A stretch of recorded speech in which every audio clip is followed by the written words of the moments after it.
Numbers, 2 unbeaten teams, something's got to give. A terrific matchup indeed, and we're proud to have you with us this evening. Nolan Franz will be joining us this evening, and Nolan, you'll be handling sideline reports and giving us a different perspective. That's right, Kenny. Once the game unravels, I'll be on the sideline giving you insight on strategy, turnovers, and key injuries as the night progresses. All right, we look forward to that, Nolan, and thanks for being with us this evening. Steve Barios, the Archbishop Shaw Eagles are a football team that not only is unbeaten this year, they've won 13 straight games in this district. In fact, they've gone unbeaten in 2 regular seasons consecutively. They're very awesome, aren't they? They really are. They run a very high-powered, explosive offense that's centered around the veer option. It's a true triple option where the quarterback has to read every play, and the quarterback is Ike Wilson, who's having a phenomenal year. He's rushed for almost 400 yards. He's thrown for 60% completion ratio in his passes for 12 touchdowns. And again, the key tonight will be him being able to read and execute the option. They also have a tremendous defense. The 4 down linemen are known as the Fabulous 4. They're anchored by Pat Riley. He's 6'6", 255 pounds, just a tremendous athlete. And his job will be to stop the top rusher in District 11. Well, Steve, we're happy to have you with us this evening. We look forward to a great show. Thank you. Henry Rando, the Jesuit Blue Jays, a tradition, obviously, in New Orleans annals, a number of state championships, but it's been a while since they've been in this position. Well, Kenny, I'm telling you, I'm excited tonight. It's the Battle of the Birds, and tonight, the Jesuit Blue Jays, nobody picked this football team to be here. They were picked in the middle of the pack in the Catholic League, and they have ridden on the arm of Ali Demarest, a 6'3", 200-pound quarterback who tonight is the biggest game in his life because as he flies, so does the Jays. And of course, Todd DiMaggio has been nothing short of spectacular. He's the leading rusher, the leading scorer in the district. He's just done it all. Well, Kenny, the Jays are quick, extremely quick, both offensively and defensively. And I think on this carpet, they're definitely going to have an advantage. Well, Henry, I don't think there's any question Shaw is a football team that has a great speed, and this turf is going to benefit them. But Jesuit has done it with multiple sets. They've done it with a good, solid defensive play. Their defense doesn't feature any one guy that really stands out, but they've been excellent. Well, they're kind of a no-name defense. They're in a split. They're in an even front. They're going to give Shaw a lot of looks. The best thing about them is, though, is they go to the football. They run east-west as good as anybody. Joining me now is Danny Abramowitz, the head coach of the Blue Jays. Danny, I know it's an exciting time for you. Did you ever dream you'd be in this position a year ago? No, I don't think anyone dreamed that we'd be in this position. You know, we've been underdog for 9 games. We might as well make it 10. But our kids will play hard. Shaw's going to play hard. We're going to play hard. And I've been saying all week, they've got to make some turnovers, and we can't have any. And then we still might not have a shot, but we're going to give them hell. It's been a team concept for you all year. You've stressed that. You had the kids sign contracts to commitments. That's really been the difference this year, attitude, isn't it? Well, attitude is the whole difference, and we're not a team of individuals. We're a collective team of a group of guys just in one focus on one goal, and that's one play at a time, one game at a time, whether it's practice, in a game, or in one play. That's all. If you do great, that's great. If you do bad, that's still okay. But line up next play. Obviously, DiMaggio and Demarest have been key for you all year. They're going to have to do a job this evening. Oh yeah, we're going to have to. They're going to have great games. I mean, you know, we got other people on our team too. Remember, DiMaggio and Demarest can't do anything without the offensive line. The offensive line does a great job, and they'll continue to do a good job. Thanks for stopping by. Best of luck to you this evening. Thank you. All right, good. Thank you. Coach Danny Abramowitz of the Jesuit Blue Jays, and now Henry Rando's got Coach Hank Tierney of the Shaw Eagles. Well, we're kind of fired up. The Battle of the Birds, guy. You ready? Yeah, we're ready. All right. Let me ask you this. Bussy, healthy, not healthy? Find out about 5 minutes. If he can run in pregame, he will go. He will go. He will go if he can run in pregame. Okay. Jesuit, I'm going to give you a lot of sets, trips, doubles, a lot of motion in that. You've had a lot of success in the past of really coming and get the Blue Jays. Tell me a little something about that. Now, don't put any coach stuff on me now. They do a very good job of running a multiple offense, give you a lot of looks and a lot of sets, like you said. I think you have to be sound against every set, and if your base plan is not working, then you have to go get them. That's what we're going to do tonight. Okay. Good luck, guy. Thank you very much. All right. Okay, Henry. All right, Coach Hank Tierney of the Shaw Eagles. Henry, we've got a great game. We look forward to it. Let's head upstairs for the opening kickoff. Henry, I'm psyched. Let's go. All right, and we'll be back with tonight's opening kickoff in just a moment.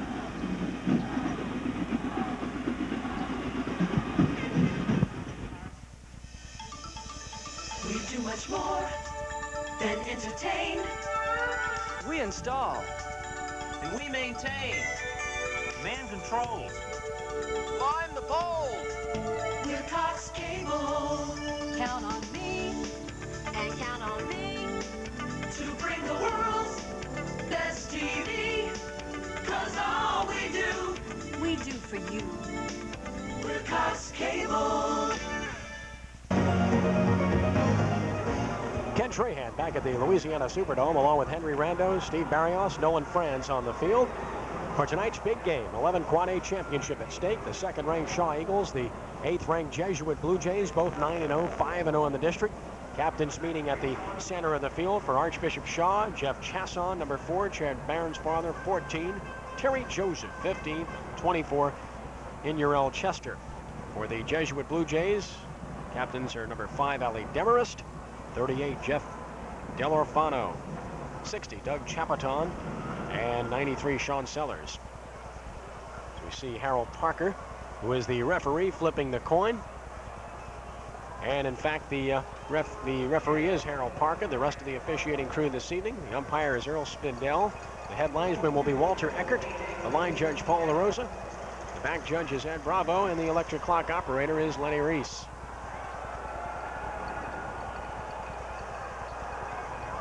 So we've had the toss of the coin. And the Archbishop Shaw Eagles will receive. Jesuit actually won the toss and deferred the option to Shaw, Steve, which will give the Eagles the football first. And that's choosing your poison, so to speak. It really is, but a lot of teams are doing that these days. They want to get their defense on the field, see if they can stop the offense on their first offensive drive, and that, of course, will give them the ball when they come out for the second half. Those Jesuit fans looked a little bit excited, Henry. Well, that's the Toga crew, and that's been symbolic with the Jays for years, Denny. When I coached there in the 60s, they had the Toga crew, except the weather was a little colder at this time of the year to be wearing togas. Good thing they're in the dome. As far as kicking games are concerned, Jesuit has a very good kicker in Stephen Buzo. But more importantly, Steve, Archbishop Shaw has some terrific return people. When you're talking about Inurel Chester, Jeff Chasson, Carlos Jones, all of these guys can break it at any given moment.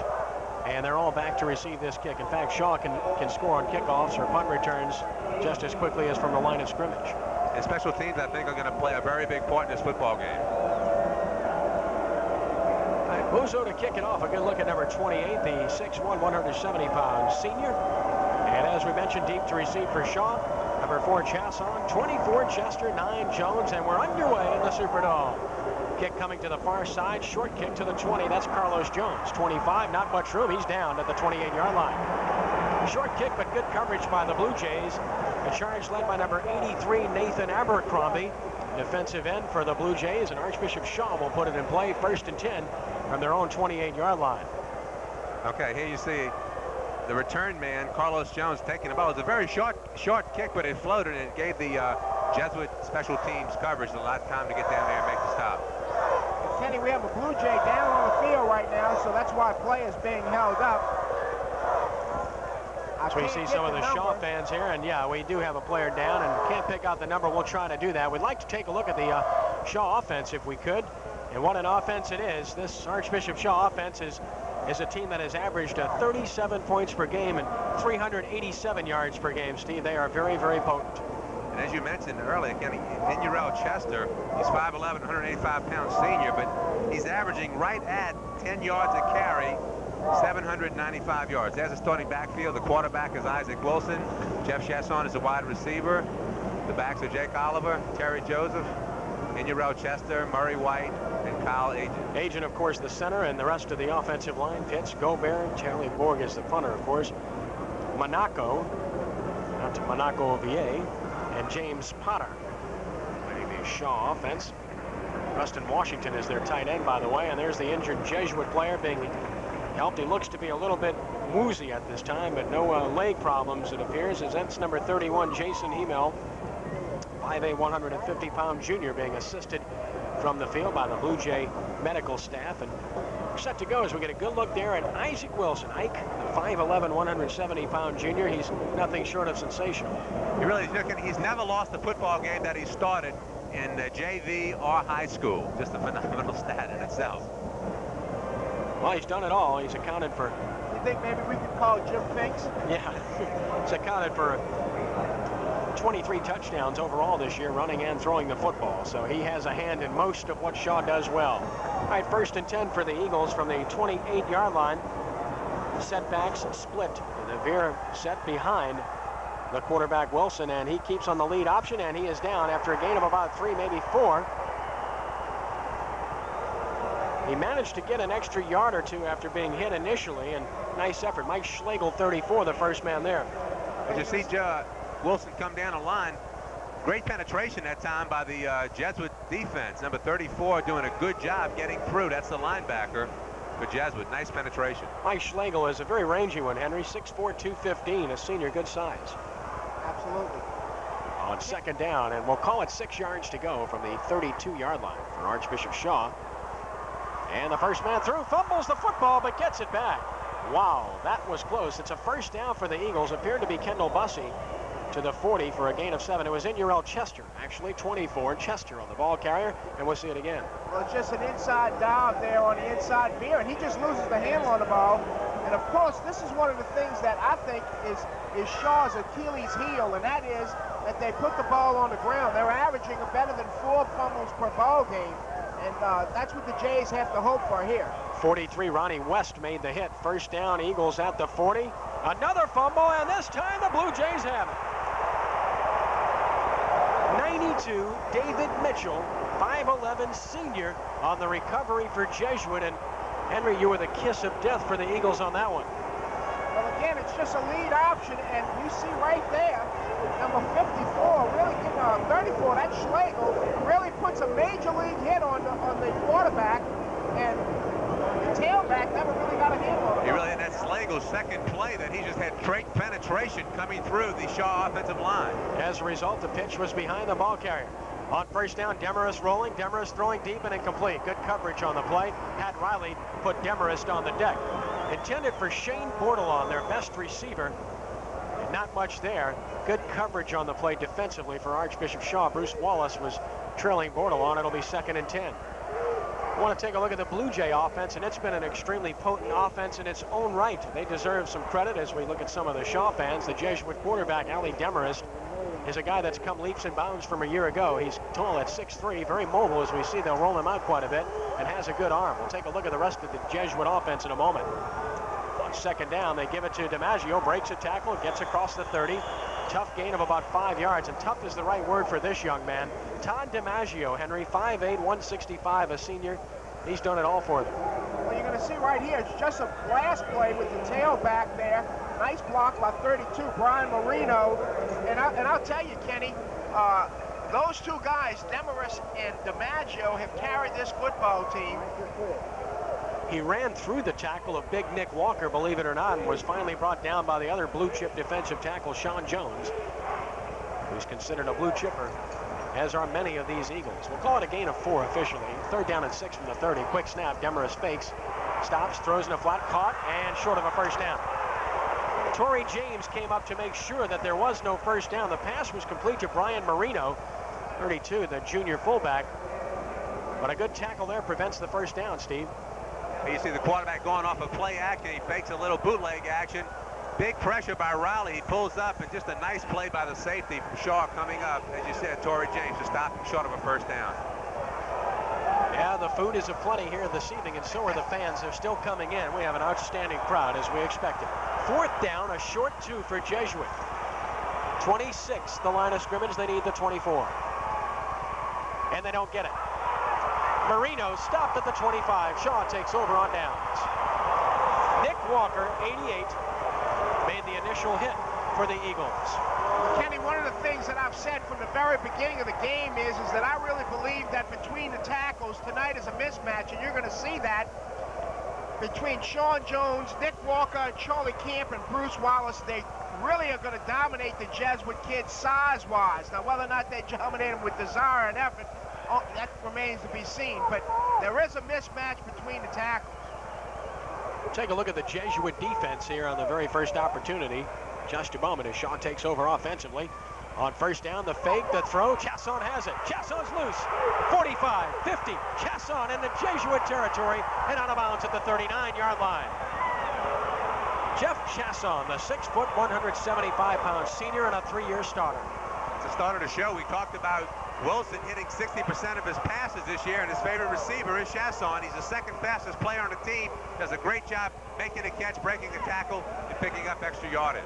Well, what they're doing here is that they caught the Jays in a 2 cover, which means the 2 corners are rolled up, and the corner misses the tackle, and Chasson just rambles. On first down, a big hole. Murray White in the secondary. Murray White might score. 15, 10, Murray White, touchdown Shaw. From 38 yards out, Murray White, and Shaw at the 8:52 mark has these fans delirious. Nothing fancy, just a lead option. Great blocking by the Shaw line, and then White does a great job breaking a tackle, and he's off to the races. Nobody's going to catch it.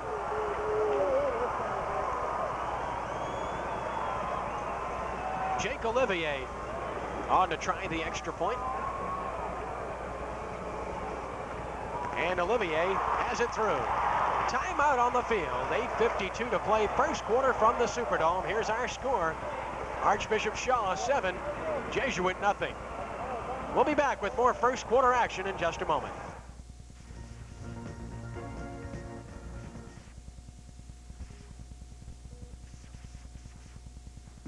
Hey, are your kids on a Jefferson Prep football team? Then watch them on Cox Cable Prep Football Game of the Week. The best games in Jefferson each week, brought to you in color and with slow-mo.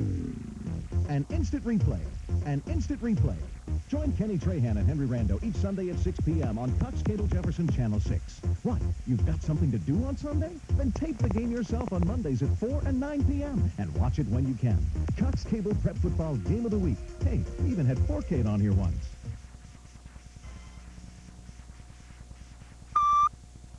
.52 to play, first quarter from the Dome, 7-0 Shaw on top. Ken Trahan along with Henry Rando, Steve Barios, and Nolan Franz. And Steve, pretty short work on that drive for the Eagles. A 2-play drive that covered 74 yards. The big play came on the first, was a completion from Wilson to Chasson for 36 yards, and then Murray White just busted up the middle and raced 38 yards for the touchdown. Olivier will kick it to either DiMaggio or Bordelon. This is Bordelon of the 18. Eludes one tackler, but not the second, and is down at about the 26-yard line. In the arms of 25 Mark Coates, just a sophomore. Jesuit will start its second possession on its own 25-yard line. Well, Henry, a key element early in the game here as we watch the replay. Jesuit gets a turnover on the plus side of the field, and they're unable to do anything with it. Well, Kenny, this is what I was afraid of, whether or not the Jesuit offensive line can handle Shaw. Coach Tierney said he's going to give him a lot of looks, and don't be surprised to see those middle linebackers come. I formation. Now they split the I behind the quarterback, Ali Demarest. Receivers on either side on first down. This is DiMaggio, and he is horse-collared, but still manages to drive forward for 4 yards. The young man has great determination, very strong legs. That's his forte, along with his quick feet. And he gets forward to the 29, as we'll see it again. Charlie Camp, the fine linebacker, on the stop. And you see DiMaggio coming out of the deep I, and the linebacker, as you said, Wayne Templin for Shaw, making a good job just reading the play and hitting him at the line of scrimmage. Templin and Camp both in there. Gain of 4, second down and 6. Escudier is wide right. Bordelon to the left. This is Marino in motion. Play fake by Demarest. He wants to go deep. He has a man. Incomplete. Well, he has the arm. Ali Demarest is a very strong thrower. Tried to get it to Mike Escudier, the senior, who was out there. Had his man beaten, but the throw was a bit too tall, Henry. Well, Ken, what was very interesting there is that Shaw gave him a pre-read, of double cover in the wide out, and then they roll their zone away from him, and Escudier really had an opportunity to get behind him. The ball was just slightly overthrown, but he was behind 10 yards. He committed the Cardinals sin of a cornerback. He just totally took his eye off the receiver. He read the play action all the way, and he went for the fake 100%. It's Clarence Heigl on the coverage, and now Demarest is upset. He has to take a timeout. With 8:02 to play first quarter, we'll take timeout as well. Our score, Shaw 7, Jesuit nothing. We'll be back in just a moment.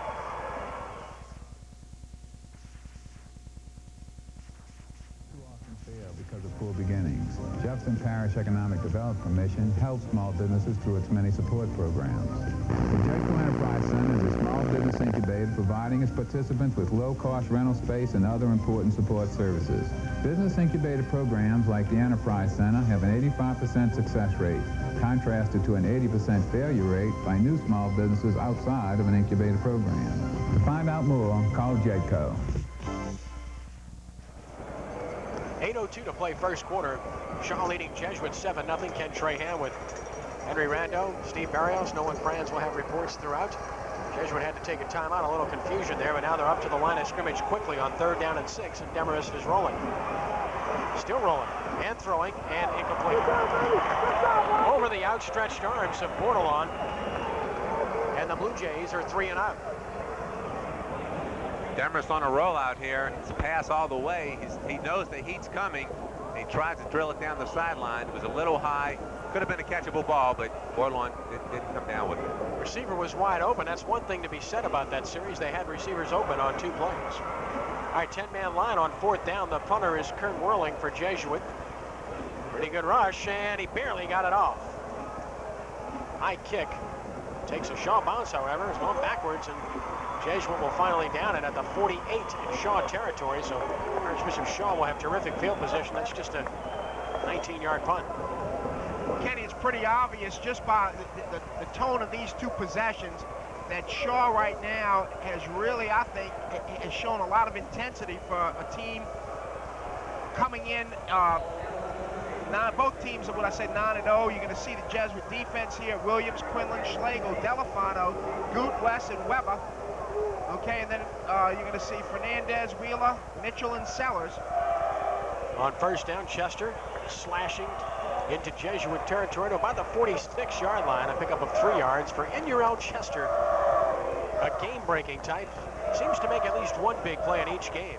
185-pound senior.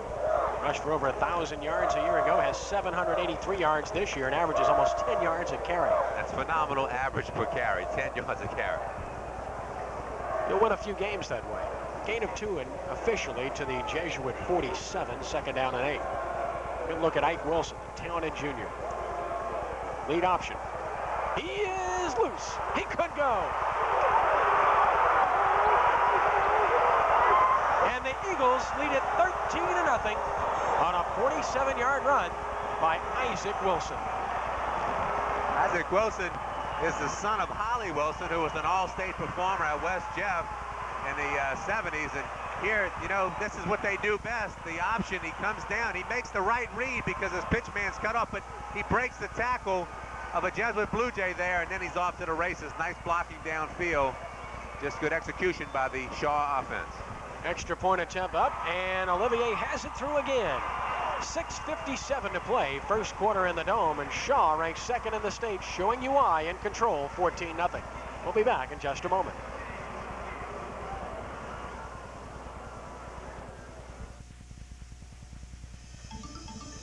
We do much more than entertain. We install and we maintain. Man controls. Climb the pole. We're Cox Cable. Count on me and count on me to bring the world's best TV. 'Cause all we do for you. We're Cox Cable. 6:57 to play first quarter. 14-0 Shaw over Jesuit. Another quick drive for the Eagles. 2 plays, 49 yards. Wilson with a 47-yard TD run, and Henry, the Blue Jays got caught gambling there just a bit. Well, Kenny, that's exactly right. They caught Shaw, obviously caught him in a corner blitz, and he checked off. It was unbelievable. You know, there's the young man there, Ike Wilson, and there was nobody in the secondary. There's a squib kick toward the sidelines and out of bounds. Did he field it or not? Big mistake if he did. Big mistake, and he did. Jesuit a bit shaken here in the early going. That ball was going out of bounds. Just a mistake here. Ball bouncing out of bounds. The return man for Jesuit, Belize, just fielded it. He had 1 foot in and 1 foot out. As a result, Jesuit will be in the soup a little bit. Just inside their own 20-yard line. Now I believe they are going to throw the flag and say it was out of bounds. Well, that was awfully close. He fielded the football right on the sideline. And indeed, that's what the call is, I'm sure. And we'll have to do it again as we look at Harold Parker. Referee for this game, and there's Danny Abramowitz. Well, enough said. The man's done it all on the field. Just a terrific player for so many years here with the Saints. Saints Hall of Famer, in fact, and it's a wonderful story. He's a man who's turned his life around 100%, and he's turned a football program around 100% from a year ago. I would have to think that he's going to be in high contention for Coach of the Year in Quad A11. I think he probably gets it hands down, win or lose here this evening. So we mentioned in his second year, overall record of 12-7. Last year, this Blue Jay team 3-7 overall, 1-5 in the district. Just one district win, and here they are tonight, undefeated, playing for the district title. I think you have to give Danny credit and his staff also for maybe realizing that the things they were doing last year weren't working, and now fitting his personnel to a particular system or particular offense where he's getting or utilizing the most out of his personnel. Absolutely. I think that says it all right there. So we look at Shane Bordelon, one of the deep men, along with Todd DiMaggio for the Blue Jays. And Jake Olivier will try his luck again. High, short, 27, 30, 35. It's Bordelon using his blocking well. Good return across the 40 to about the 43. Some pretty good popping going on down there on that return, and Jesuit will put it in play with excellent field position this trip.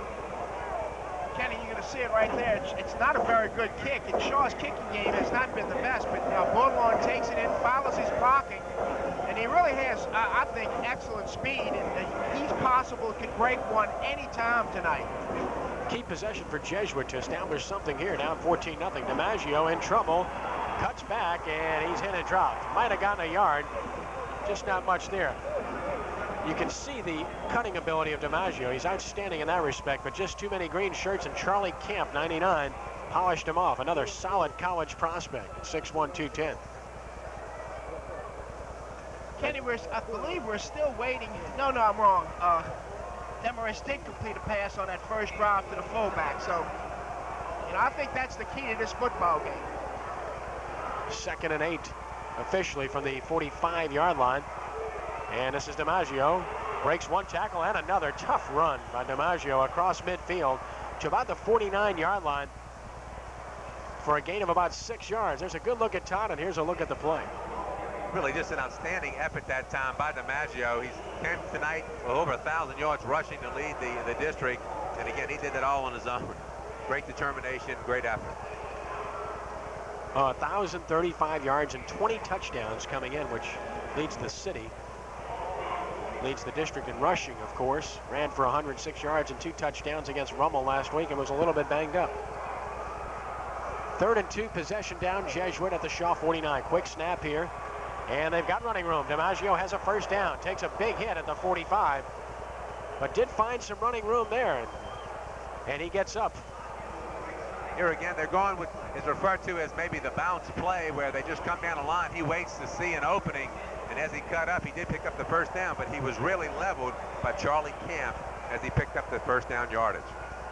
Henry, that's the initial first down for the Blue Jays as we look at their offense. And DiMaggio, Mark Marino the split end. The tackles are Huck and Brown. The guards, Chapaton and Bubrick. Carroll the center. Elliott the tight end. And on first down, another big hit. DiMaggio will have to earn everything he gets. Marino on the carry that time takes a big lick from Nick Walker. And boy, he has been a stud all year. He may have played the best of all their down linemen thus far this year. He's been terrific. Well, Kenny, again, I'm going to say it again, and I really believe between the tackles where the Jays are going to have their toughest time because they're so physical inside there with Walker and Jones. Power I formation for Jesuit. First time we've seen that on 2nd down and 8. Now motion out of it by Bordelon as they try to isolate him, and they will roll that way. And the pass incomplete. Thrown a bit high, Bordelon in very tight coverage. In fact, a couple of green shirts there. Charlie Camp was there as the short man. Bruce Wallace was there as well, along with Carlos Jones, and that was a heavy traffic situation. Demers has been a little high on his last 2 passes. He had the man open in their last drive on the sideline. He threw it high, and that time again, the man is open, but he's just a little high. It would have been a great catch, but he just needs to bring those passes down a little bit. On 3rd down and 8 from the 43-yard line. Demers just 1 of 5 thus far. He's an excellent passer. Off the fake, stops, throws, completed a flat, short of a first down. To the 38-yard line. This is Marino on the catch.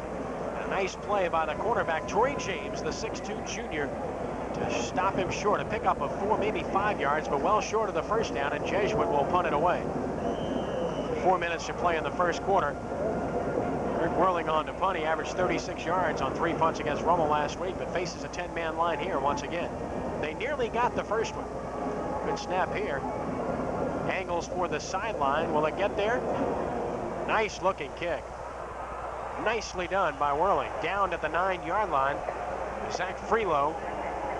And Shaw will take over deep in their own territory with 3:41 to play in the first quarter. Well, the Jays moved it a little bit there and got some field position out of this, but unable to dent the scoreboard, and now their defense is back on the field, and they've been stunned by a couple of big plays. And that's what Shaw's all about, big plays. I think the thing Danny Abramowitz didn't want to do was to keep his defense on the field this early in a football game.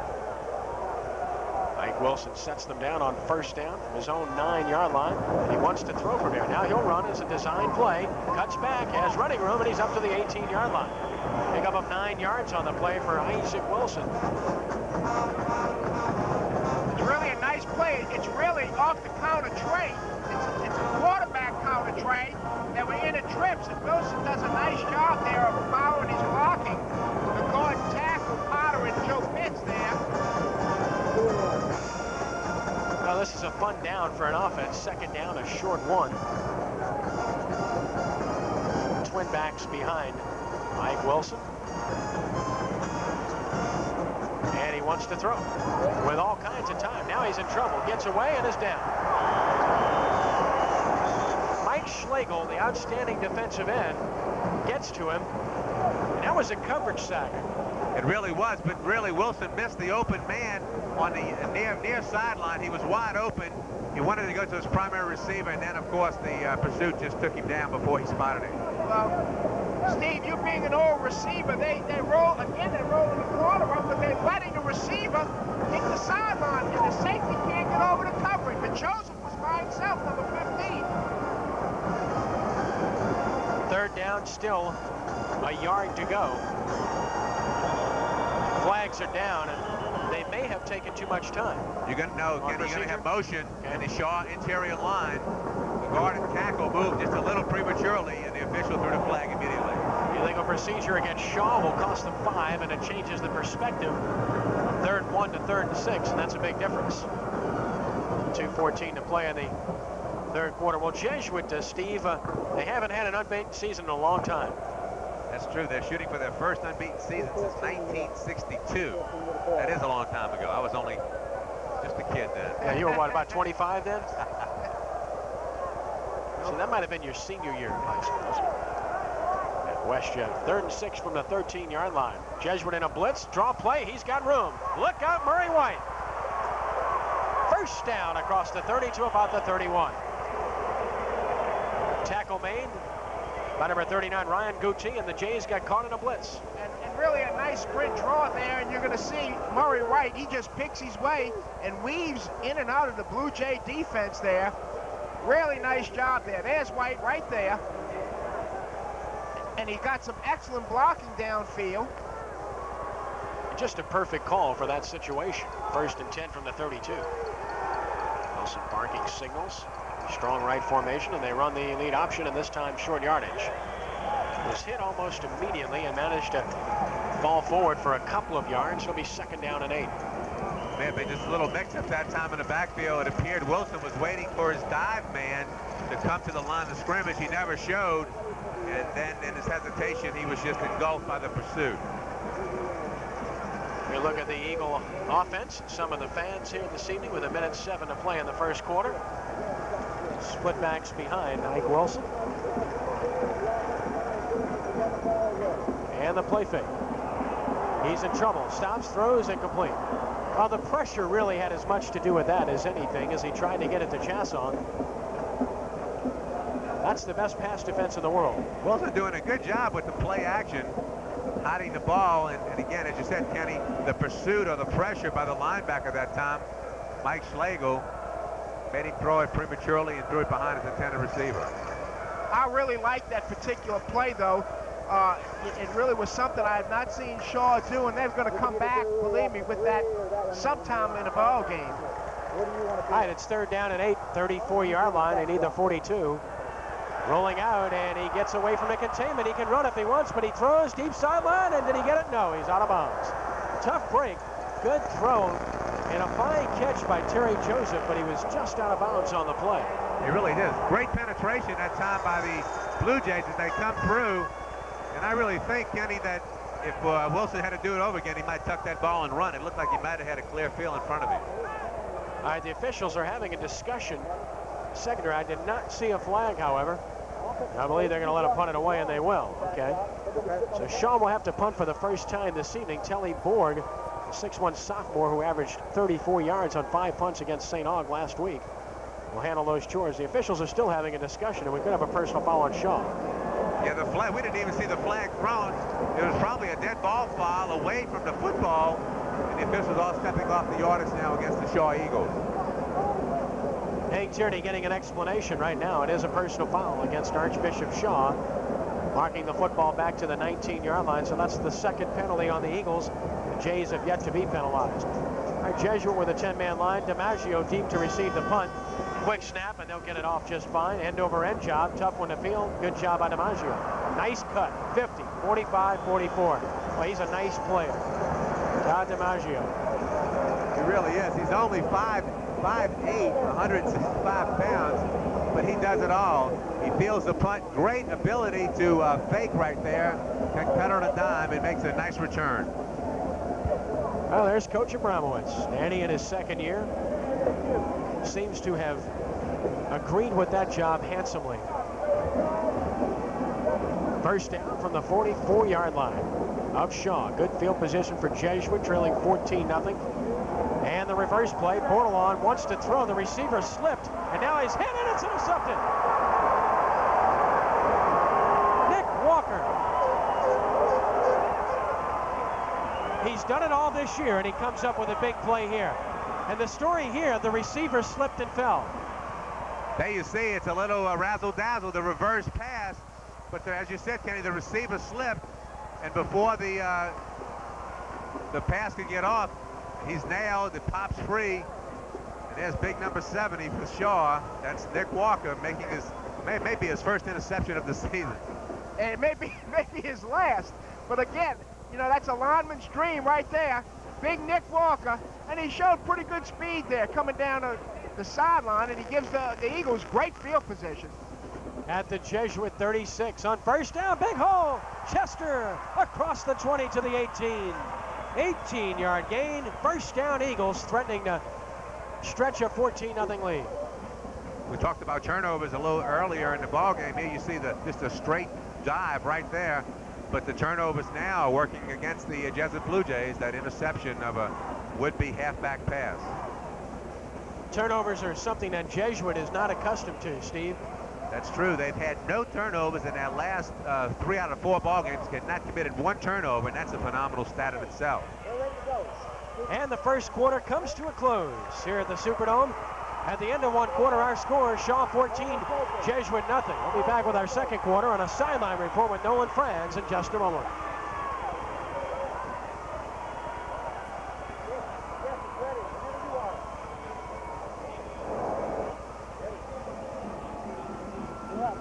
Kenny, so far tonight, the game has been all speed and strength. Shaw's had the best of it. From the sideline, the coaches feel that they can run the football at will. They're dominating the offensive line of scrimmage, and right now you find Shaw up by a 2-touchdown lead. The coaches feel they can run the football anytime. They're going to throw the ball to complement the running game, but right now, running the football is the name of the game for the Shaw Eagles. Back to you. All right, thank you very much, Nolan. Nolan Franz, former Tulane star, former prep star as well at East Jeff, reporting from the sidelines here this evening as our second quarter starts from the 18-yard line on first down.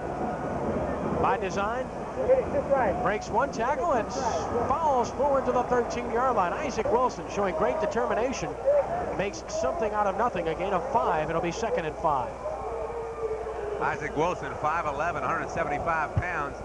Just a little delay counter with the quarterback keeping the ball all the way.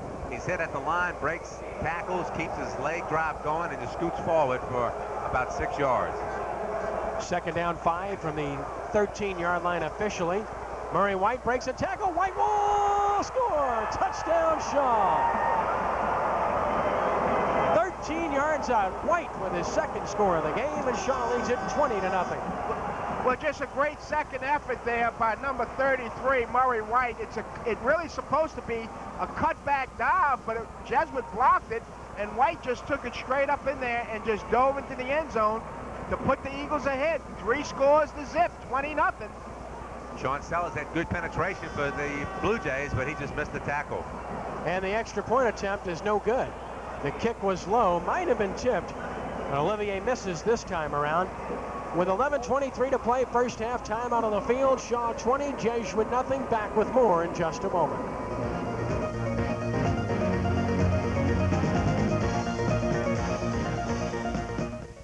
There's a bold new organization in Jefferson Parish, and it's called the Jefferson Sports Commission. Its goals are simple: to entice regional and national sports events to come to Jefferson, and to secure a professional minor league baseball team. The results will be a positive economic impact for Jefferson, national media exposure, and wholesome family entertainment. If you're a sports fan as I am, call the Jefferson Sports Commission and join now. Jefferson is going pro for sports.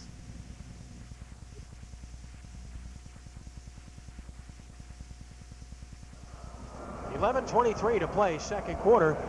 20-0 Shaw over Jesuit. Ken Trahan with Henry Rando, Steve Barios, and Nolan Franz. And Henry Shaw loves these short drives. Well, Kenny, it didn't take long, really. It was a 3-play, 36-yard drive. The last play, a 13-yard touchdown run by Murray White, and that was his second touchdown of the night to put the Eagles ahead here, 20-0 at the beginning of the second quarter. Shaw with a big offensive performance last week, 408 yards against St. Aug, and they're over 200 yards already here this evening, and we're just into the second quarter. Here's the kick by Olivier. That's fielded by DiMaggio. Fumbles it, gets it back, 20, trying to get outside. Takes the hit and gets it up to almost the 30-yard line. That's all. Jesuit obviously shaken here. Well, Kenny, you're going to see DiMaggio here, and he's taken some major league hits. Steve, you're going to see right here, I mean, they put some licks on DiMaggio. So far, he's really been the only bright spot of the Blue Jay offense and special teams. You have to be impressed with this guy. He's only 5'8", 165, but he plays with all heart and a lot of determination. Mark Coates with another special teams hit for Shaw. First down, DiMaggio gets the call, cuts back, gets about 3, maybe 4. He'll be second down at 6. And Jesuit needs to keep the ball away from the Eagles here. They do. They need to keep the defense off the field, let them regroup. They need to put a long, sustained drive together, and they really need to get some points to get back in this ballgame. Well, again, I think the match inside, if we can get the match on of 66 Burbick and against Walker, or Jones against Chapaton, I think you'll be able to see why Shaw has been really dominating the line of scrimmage. Quick snap, Demarest on second down, slant, yes. Escudier in the open, 35, 30, 25, 20, and down. Perfect throw there, Ali Demarest to Mike Escudier. Well, you just have to credit Demarest for doing a great job that time of reading the defense. He caught him in a rotation to the outside, and he just waited for his receiver to clear the rotation, coming against the grain. Beautiful throw and catch that time by Jesuit. And the Blue Jays with their first big play of the game, down to the Shaw 19-yard line. Carlos Jones saved the touchdown. And that's an item, remember that, from the 19, 1st and 10. Demarest wanting to throw again. Throwing, and nice throw, and it is caught. Inside the 10, another first down. Strong throw to 81, Mark Marino, the split end. He's got a good arm.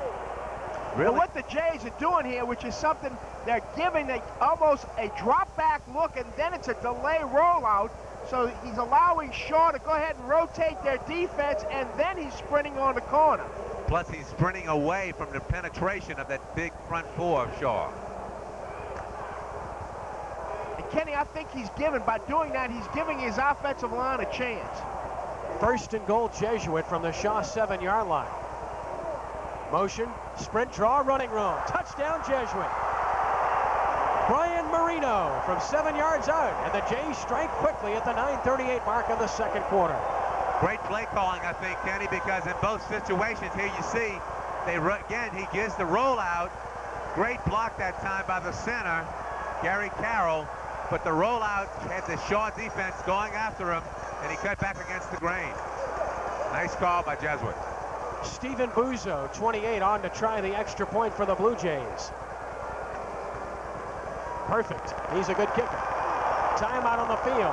9:38 to play second quarter. We got ourselves a game. Archbishop Shaw 20, Jesuit Blue Jays 7. We'll be back with more second quarter action right after this. There is a star that can help you plan your day. Cox Cable brings you Weather Star, the latest in weather graphic technology. Every 5 minutes, Weather Star gives you current conditions, local forecasts, live color weather radar, and more. The latest, most accurate weather information 24 hours a day when you need it on the Weather Channel. Cox Cable wants you to be prepared. Weather Star, because your time is valuable. Well, the Toga boys are happy right now. At 9:38 to play second quarter, the Blue Jays are on the board. Jesuit struck pretty quickly there, Steve. It was a very impressive drive and a big play, of course. A long pass to Scudier, but Ali Demarest looked very strong. He really did. 60 yards in 4 plays. Demarest was 2 for 2 on that. 2 really big passes and then the 8-yard touchdown run by Marino. Greg Trahan on stats this evening. Buzo to kick it off. Chasson in the deep spot, flanked by Jones and Chester. All three are very, very dangerous. Strong kick. Chasson has to knock it down and run it down at the 4. To the 10. He's got a hole. Look out! To the 43-yard line. Jeff Chasson. Well, anytime you kick it deep to Shaw, you're in deep trouble. And that's one way to really regain the momentum. The Jays, you know, actually got the momentum going here, or got back in the ball game. But I'm going to tell you something. Anytime, you know, it happens like this on a kickoff, a guy drops the ball, the team that's coming down to cover has a tendency to relax. They really do. Or what they'll do is, Henry, they'll get out their lanes and covering. Shaw averaging over 14 yards a carry in this ball game tonight. Yeah, that'll get it done. From the 43-yard line, Eagles. And the quarterback hit, pitches. Chester looking to get away, will not. Big loss. Ryan Quinlan, the free safety, up on the line of scrimmage to make the stop. Kenny, you're going to see it right here. They get a lot of penetration. They got a lot of people. Wilson throws the ball right there to Chester. And I'm telling you, Schlegel is like playing a one-man game. I mean, he's an outstanding football player, at least tonight. I'll guarantee you he's playing like an All-American. He really is an excellent player. Mitchell with a good push also, but Schlegel really made the play before Quinlan polished off Chester. Loss of 9, 2nd and 19, sprint draw, shakes a tackle. Nice move and up to about the 40-yard line. Boy, he is so fun to watch. Inurel Chester. I love this guy. He can play just about anywhere he wants in my book. Delayed counter that time. Big hole initially. The hole closes quickly with David Mitchell coming in. And also, again, number 34, our player of the game so far. Schlegel makes the stop. Chester made 3 guys miss him, however. Kenny, you can't count the Jays out. I'm going to tell you, this is a seasoned football team. They got 10 seniors on this Jesuit defense. In fact, both teams are senior laden. We'll expound on that in a moment on 3rd and 13. Wilson throws. Wilson has his man. Chasson has a first down. Well, Kenny, that's the play we alluded to before in which he ran a bootleg. And number 4, Jeff Chasson, just comes trailing across the center of the field. You're going to see him come out on the right of your picture right there. And boy, what a nice strike. And the Eagles get a big, big first down here. It's an unbelievable play by Wilson to avoid this rush of Sellers. He was right in his face. Saw the little step he took to the side. Boy, he's so elusive. All-purpose player, Wilson. He can do it all. Just a junior on first down. Here's a big hole.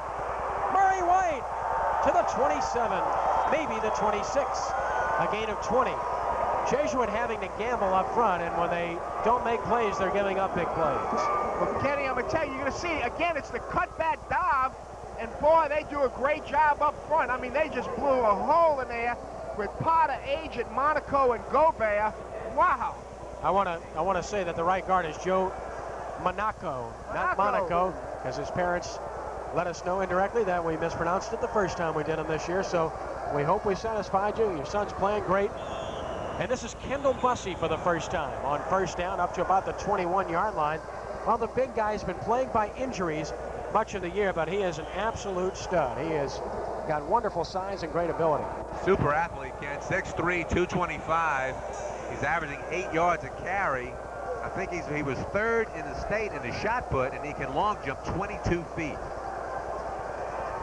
Bo LeBlanc, 65, makes the stop, second down. 5 yards to go from the 21-yard line. Option play, and there's room. Chester cuts in, Chester scores. From 21 yards out, Indurell Chester, and at the 6:37 mark, Shaw leads it 26-7. And you really got to, you're going to see right here, you really got to credit 91, Preston Washington, right there, makes the block for him in the secondary. That's the big tight end for the Eagles. And boy, they go up. And I tell you, that's a mark of a great football team. They just gave up 6 or 7. The Jays have got momentum, and boom, they come right back. There it is. Tremendous job.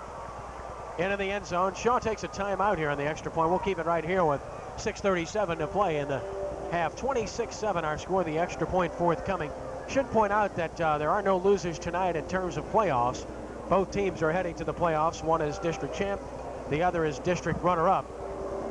So they'll both be playing next week. And Henry, we're proud to announce that we'll be covering playoff games here on Cox Cable. Oh, Kenny, I'm really excited about that, because this is when it really gets exciting, when it gets down to the final 32 teams. And each week we get down to, you know, closer and closer to the Superdome Classic. I had the opportunity to coach Coach Gazzardo, B.J. Gazzardo, with the Louisiana High School Athletic Association, and he said that they're really looking forward to this year's playoff. There's some outstanding teams in Quad A this year. Well, we talked about the experience on these two teams, Steve, as we look at the Jesuit sideline, trying to encourage people. Danny Abramowitz, these two teams are playing a lot of upperclassmen. They really are. The Shaw Eagles starting 17 seniors tonight. The Jesuit Blue Jays starting 18 seniors and 3 juniors. So 2 very experienced football teams. That's generally the case in high school when you win, is having seniors. All right, we're going to go for 2 here. That's what the timeout was all about. Split backs, Chester and White. Play fake. Gets away from one man. Can run or throw. Throws and gets him. Nice execution by Wilson, who took a big hit. Wilson may be hurt. He's slow to get up. Took a big pop. He is limping, but the 2-point conversion good to Chester. Great play by Ike Wilson, and we'll watch his condition very closely as we'll see it again. It's the bootleg again, and they cross the backs, and watch him jam the ball right there. Bam! To number 24 in Nuriel Chester. And you're going to see the big hit right there. Well, what happened was, after he threw the ball, he tried to pull up, and it looked like he just jammed his foot or twisted his ankle, kind of like shocked himself, and he's up and around doing okay. Well, you know, Steve, that'll happen sometimes when guys are not used to the turf. Their cleats will get such great traction is that when you do stop, you almost feel like you're top heavy. That drive, 5 plays, 57 yards. Chester had the big 21-yard touchdown run, and then, of course, the 2-point conversion gives the Shaw Eagles a 28-7 lead. Just when it looked like Jesuit was threatening to get back in this one, the Eagles just took it the length of the field after a good kickoff return, and the Eagles have simply been unstoppable thus far, as we see Ike Wilson being worked on a little bit. Well, I've really been impressed with Wilson, not only just his athletic ability, but I think especially on the touchdown run, he read that he was going to get hit right at the second he pitched the football. It was just a great read on his part to get that ball off, because Jesuit had him dead to rights. All right, here's the kickoff by Olivier. Tough one to handle, taken by DiMaggio on the full run. 25-30, cuts back, 35, grabbed and tackled to the 38. Another good return by DiMaggio, and Jesuit has decent field position to start this one at the 6:30 mark. Nolan Franz, our sideline reporter, is roaming the sidelines, and let's go down and get a live report from Nolan. Go right ahead, Nolan. Kenny, we have an update on the sideline. Shaw's starting quarterback, number 3, Isaac Wilson, has suffered a bad turf toe injury. The doctors are looking at it right now, but it's probable that he will come back and play. It looks serious right now, but they're trying to take a look at the situation. He could be in next series. He's got a bad turf toe, and he might not be back. Back up to you, Ken. All right, thank you, Nolan. That's an item of concern, obviously, for Shaw. 38-yard line. Quick drop by Demarest. Stops, pumps, throws. Nice throw. Demarest looked off of his initial receiver and then focused on Mark Marino, the split end, to the 47-yard line and a gain of 8. It'll be 2nd and 2. That's something that this young man can do very well, Steve. He sees the field well, and he can go to a secondary receiver. He's a big, tall kid, and as you said, Kenny, looking for a secondary receiver. That's the mark of a senior, you know, not throwing to that first guy who's covered, but waiting for somebody to come open, knowing where to go with the football.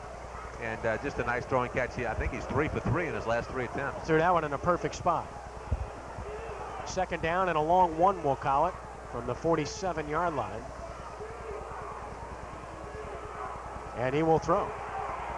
Cross the grain and incomplete. Threw it just behind DiMaggio as they tried to run a crossing route the other way. And it'll be 3rd down and 1. The Blue Jays now are really trying to use motion and getting the flow going one way with the Shaw defense and then trying to come back against the grain, either with the running game or in this case with the passing game. Interesting call on 2nd and 1 there. Blue Jays electing to take a shot at a big play, not coming up with it, and now they'll probably go for the 1st down here. Of course, they've got to keep Shaw off balance, Henry. Well, last time they were in this position, they did a nice job on a draw play, Kenny, so we'll see what they come up with here. Does change a lot of plays at the line of scrimmage. They're going to throw, and that's way overthrown. That's not even close. Intended for Bordelon, and, well, that's not going to get it done in a punting situation. With 5:38 to play in the half, you just don't want to give the football back, and you have to here.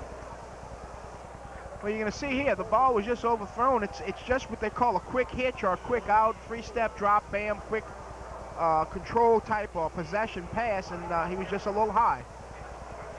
And probably fortunately, because the receiver was pretty well covered. 10-man line again. Now they drop one off as the punter. Heard Whirling is in the game, and a high snap gets away from him. He's in trouble.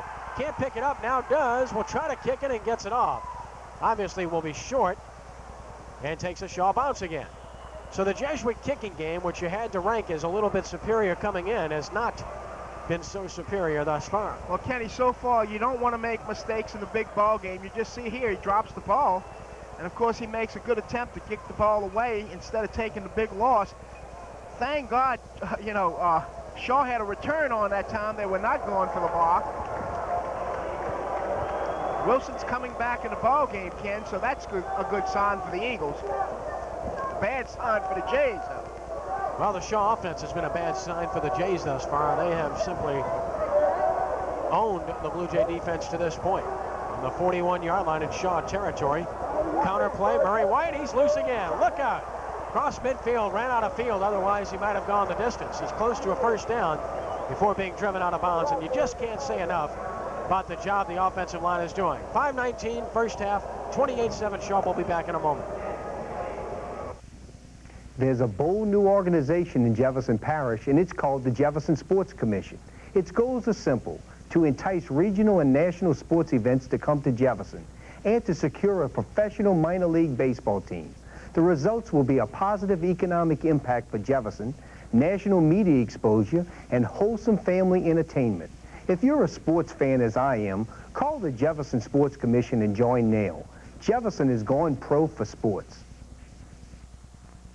Jefferson Prep Football Team, then watch them on Cox Cable Prep Football Game of the Week. The best games in Jefferson each week, brought to you in color and with slow-mo. An instant replay. Join Kenny Trahan and Henry Rando each Sunday at 6 p.m. on Cox Cable Jefferson Channel 6. What, you've got something to do on Sunday? Then tape the game yourself on Mondays at 4 and 9 p.m. and watch it when you can. Cox Cable Prep Football Game of the Week. Hey, we even had 4K on here once. 5:19 to play, 1st half. 1st and 10, Shaw from the Jesuit 48-yard line. Full house backfield this time. First man in the secondary, Bussey, to about the 40-yard line. Kendall Bussey for about 8. And they're simply chopping him down. It's a mismatch up front. Jeff DeLorfano on the stop for Jesuit. And you're going to just see it right there, Kenny. It's exactly what it is. You know, the Shaw offensive line is really doing a great job of controlling that line of scrimmage and really tangling up and getting into the body of the Jesuit defensive guys, and they can't see.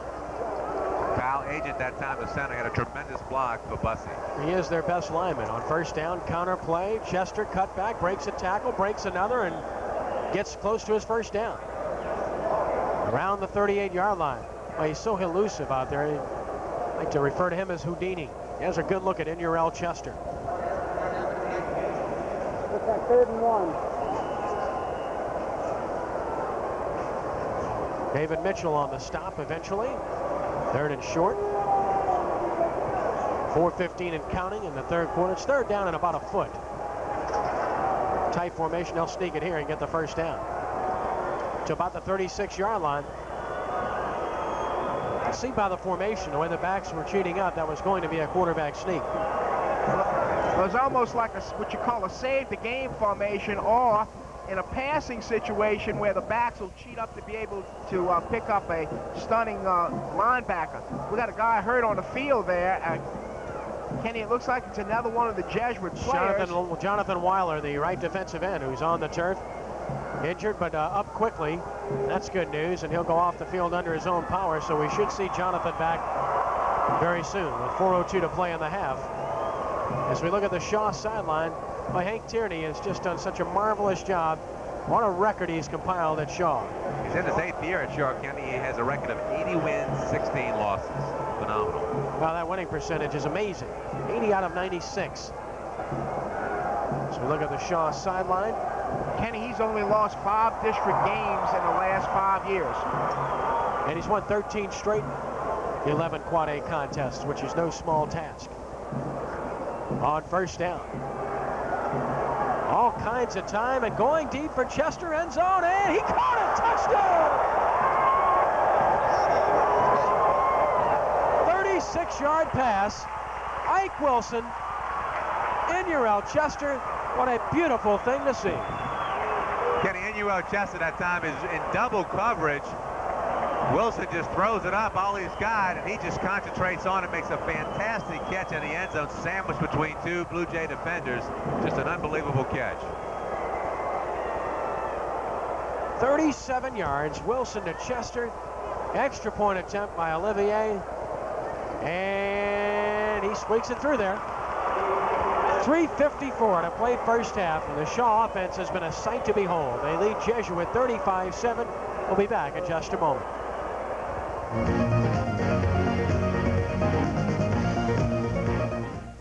Installing cables, not all we do. We're not just wire, we're neighbors too. Folks who care, folks who share. We're Cox Cable, and when our work is done, our other jobs have just begun. There's much to do, it's our town too. We're Cox Cable.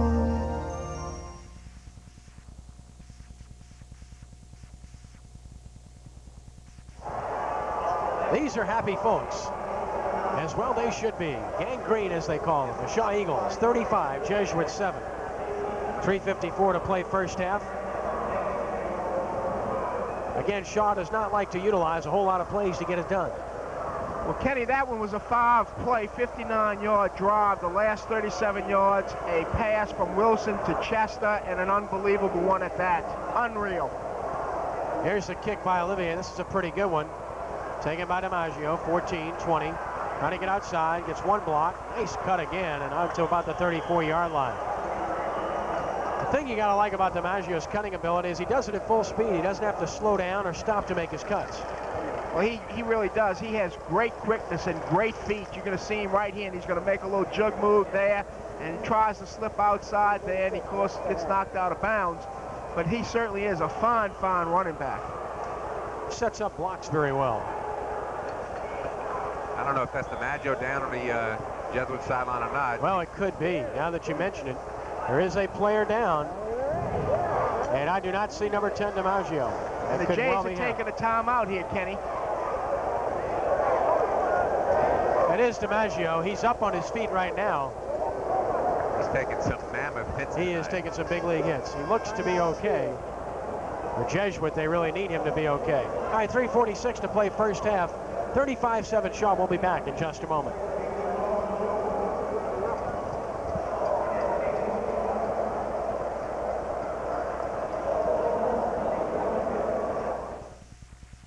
Hey, Hey, are your kids on a Jefferson Prep football team? Then watch them on Cox Cable Prep Football Game of the Week. The best games in Jefferson each week, brought to you in color and with slow-mo.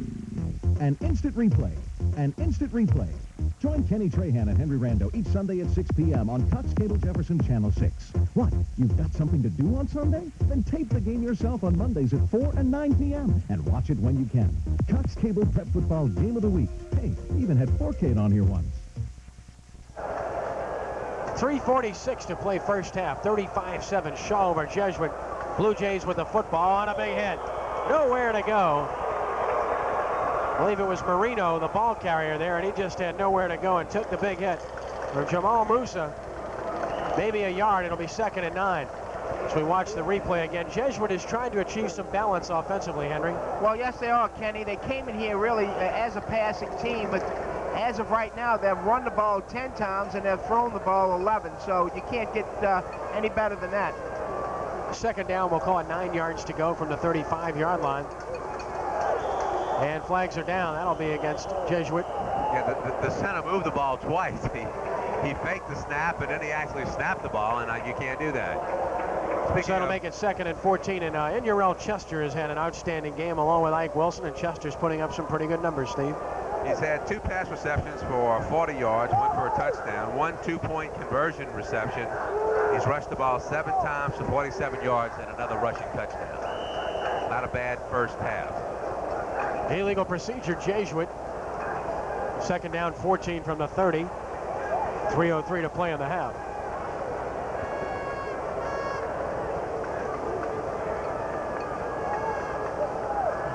Demarest takes his time that time. Under pressure, stops, throws, and incomplete. Good coverage. Trying to get it out to 21. Edward Hurstius. A good coverage on the play, and probably well advised to throw that one low. He was covered well. He felt the pressure coming in. I think he didn't have his feet set to throw the ball properly, and because of that, it went short to the wide receiver. She can't believe she's here. In fact, she is. In living color on Cox Cable. 3rd and 14, 2:48 to play in the half. There's a big play here. Jesuit not wanting to give the football back, down 35-7 here. DiMaggio, the motion man. Demarest, throw back the other way, incomplete. And boy, they had that read all the way. Charlie Camp stayed home. That's the key there. They tried to influence everybody to go one way, but Camp was not buying into that. And this Shaw football team to this point is playing like the team we've been waiting to see all year. Well, Kenny, they certainly have, and I think it's a classic example, at least thus far, with 2:42 remaining, of the team who's been there before and the team who hasn't. Kurt whirling to punt it away. Another low snap. He fields it on the bounce, and he hits an excellent kick, driving Chester way back to his 26-yard line. Boy, he's dangerous. 30, cut back, 34, good coverage. Shaw will have it with 2:31 to play at their own 34-yard line with a 35-7 lead. Nice punt that time. Shaw faked the 10-man rush. They put the return on. The punter had time. He got a nice kickoff and good coverage that time. The Jays went down, kept in their lanes, and corralled Inurel Chester. Wilson brings him up to the line of scrimmage with twin receivers left, split backs behind him from the 34-yard line. Sprint draw. And running room across the 40 to about the 42-yard line goes Chester, and Mike Schlegel, who seemingly has been a one-man gang for Jesuit defensively, makes the stop. Well, Kenny, they've gotten good yardage out of that sprint draw. They really have. They've done a good job off of that, leading the off-back up on the linebacker, and Schlegel just slides down from his defensive end position to make the play. 2nd and 3, 41, and diving ahead for his first down is Chester, sticking it in there hard to about the 45-yard line. Inurel Chester. A minute 51 to play in the first half, and now Jesuit takes time out. Try to settle things down. No, Kenny, I think it was just a timeout on the first down. Okay. Well, he signaled the timeout as he pointed toward Jesuit, but not the case, and the clock is rolling with a minute 45 to play first half. Coming up at halftime, we'll have a chance to take a look at the Jesuit band, Shaw sideline, and more. On first down. Fakes left and right. Wilson stops, throws, has a man. Chessa, great catch. Reached back behind him and pulled it down. What a big league play that is. And Steve Barios, you can appreciate that. I'll tell you what, this is one of the most difficult catches for a receiver to make when you're running in one direction and the ball is thrown behind you. And the thing you have to do is get your whole body around and concentrate on the ball at the same time. Chester did a great job that time making a beautiful catch. Sean Sorensen in the game for Archbishop Shaw, number 28. On first down, Wilson hit, fumble! And I think Shaw got it back, believe it or not. I think Shaw got it back, and they did. Jesuit had all kinds of white shirts around it, Henry, but they couldn't come up with it. Well, you're going to see right here just a great play there from the backside. And Wilson loses the ball, and he had all kind of white shirts around there. That was Jonathan Wheeler who really put the pressure on him that came from the backside. And an injured player for Jesuit on the field. We've seen a few of those. They've taken their lumps a little bit here this evening. That's our site, the Louisiana Superdome, with a minute to play first half. 35-7, Shaw on top. We'll be back with the conclusion of our first half in just a moment. Small businesses too often fail because of poor beginnings. Jefferson Parish Economic Development Commission helps small businesses through its many support programs. The Jetco Enterprise Center is a small business incubator providing its participants with low-cost rental space and other important support services. Business incubator programs like the Enterprise Center have an 85% success rate, contrasted to an 80% failure rate by new small businesses outside of an incubator program. To find out more, call Jetco. A minute to play first half. 35-7 Shaw over Jesuit. Ronnie West, the right inside linebacker, the 5'9 senior, is the injured player being helped up here. Jesuit's had a number of players helped off the field. We hope to see Ronnie back in action here this evening. Jesuit with victories over McDonough, Mandeville, Baker, Holy Cross, De La Salle, Brother Martin, St. Aug, Clark, and Rummel. Brother Martin game really told them they were a very good football team, and the St. Aug win was monstrous. They played their best game of the year that night. Exactly, Kenny. They made no mistakes, and, you know, they just did a great job. And there's the guy of the hour, I think, Speaking right of playing best games. Yes. Maybe his best effort to date. He's had a terrific year, though, Ike Wilson. And it sets up the screen nicely, but Chester forgot the football. It's not a fumble, it's an incomplete pass. Simply dropped the ball. Good execution this time. Wilson sets up the screen beautifully. They let this line come through, and as you said, Kenny, he just wanted to run before he caught it. Took his eye off it at the last second, but he had a lot of open turf in front of him. Just a perfectly executed play with one exception. He forgot the pigskin. 45 seconds to play in the half. It's third down, 14 yards to go. One of the things Shaw likes to do in this position here, Kenny, is they like to come with the halfback pass, or they really like to go real deep and go down the sideline here. Well, they got a trip set left here. Three guys, heavy pressure. Wilson steps up. He'll run. Wilson is hit and dropped near the original line of scrimmage. Good pursuit by 38. Jeff Delorfano, the senior, returning starter, who had a couple of sacks last week against Rummel. A good football player, Delorfano. Well, he's a converted, I tell you what, he's a converted safety that Coach Abramowitz and the staff moved up there. You'll see Wilson just dodging everybody, playing dodge the ball. Nobody was open. So we have Wheeler did a nice job of really kind of bringing him back inside. And we got 34 seconds left to go here. We're going to be playing 4th and 9, Ken, so it'll be interesting to see. It's Jonathan Weiler, of course, with the push, as you mentioned. Delorfano with the tackle, and a 4th down decision here for Shaw. And I wouldn't be surprised to see them go for it as we see it again in slow motion. There you see Weiler coming in. He put the pressure on Wilson to make him scramble out. But again, good coverage in the secondary. Wilson comes up short. They're going to go for it. And the way they've played offensively, you can't very well blame them. Just 34 seconds left, and should Jesuit stop them, they've only got one timeout remaining. So in my book, a pretty sound decision here with their big play capability. 4th down and 9 from the 42. Wilson rolling, stopping, throwing, wide open. 27-yard line, first down, Joseph.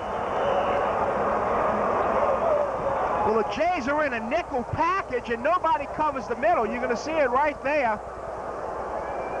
So we're playing a first down. Nice job by Wilson. Good catch by Joseph.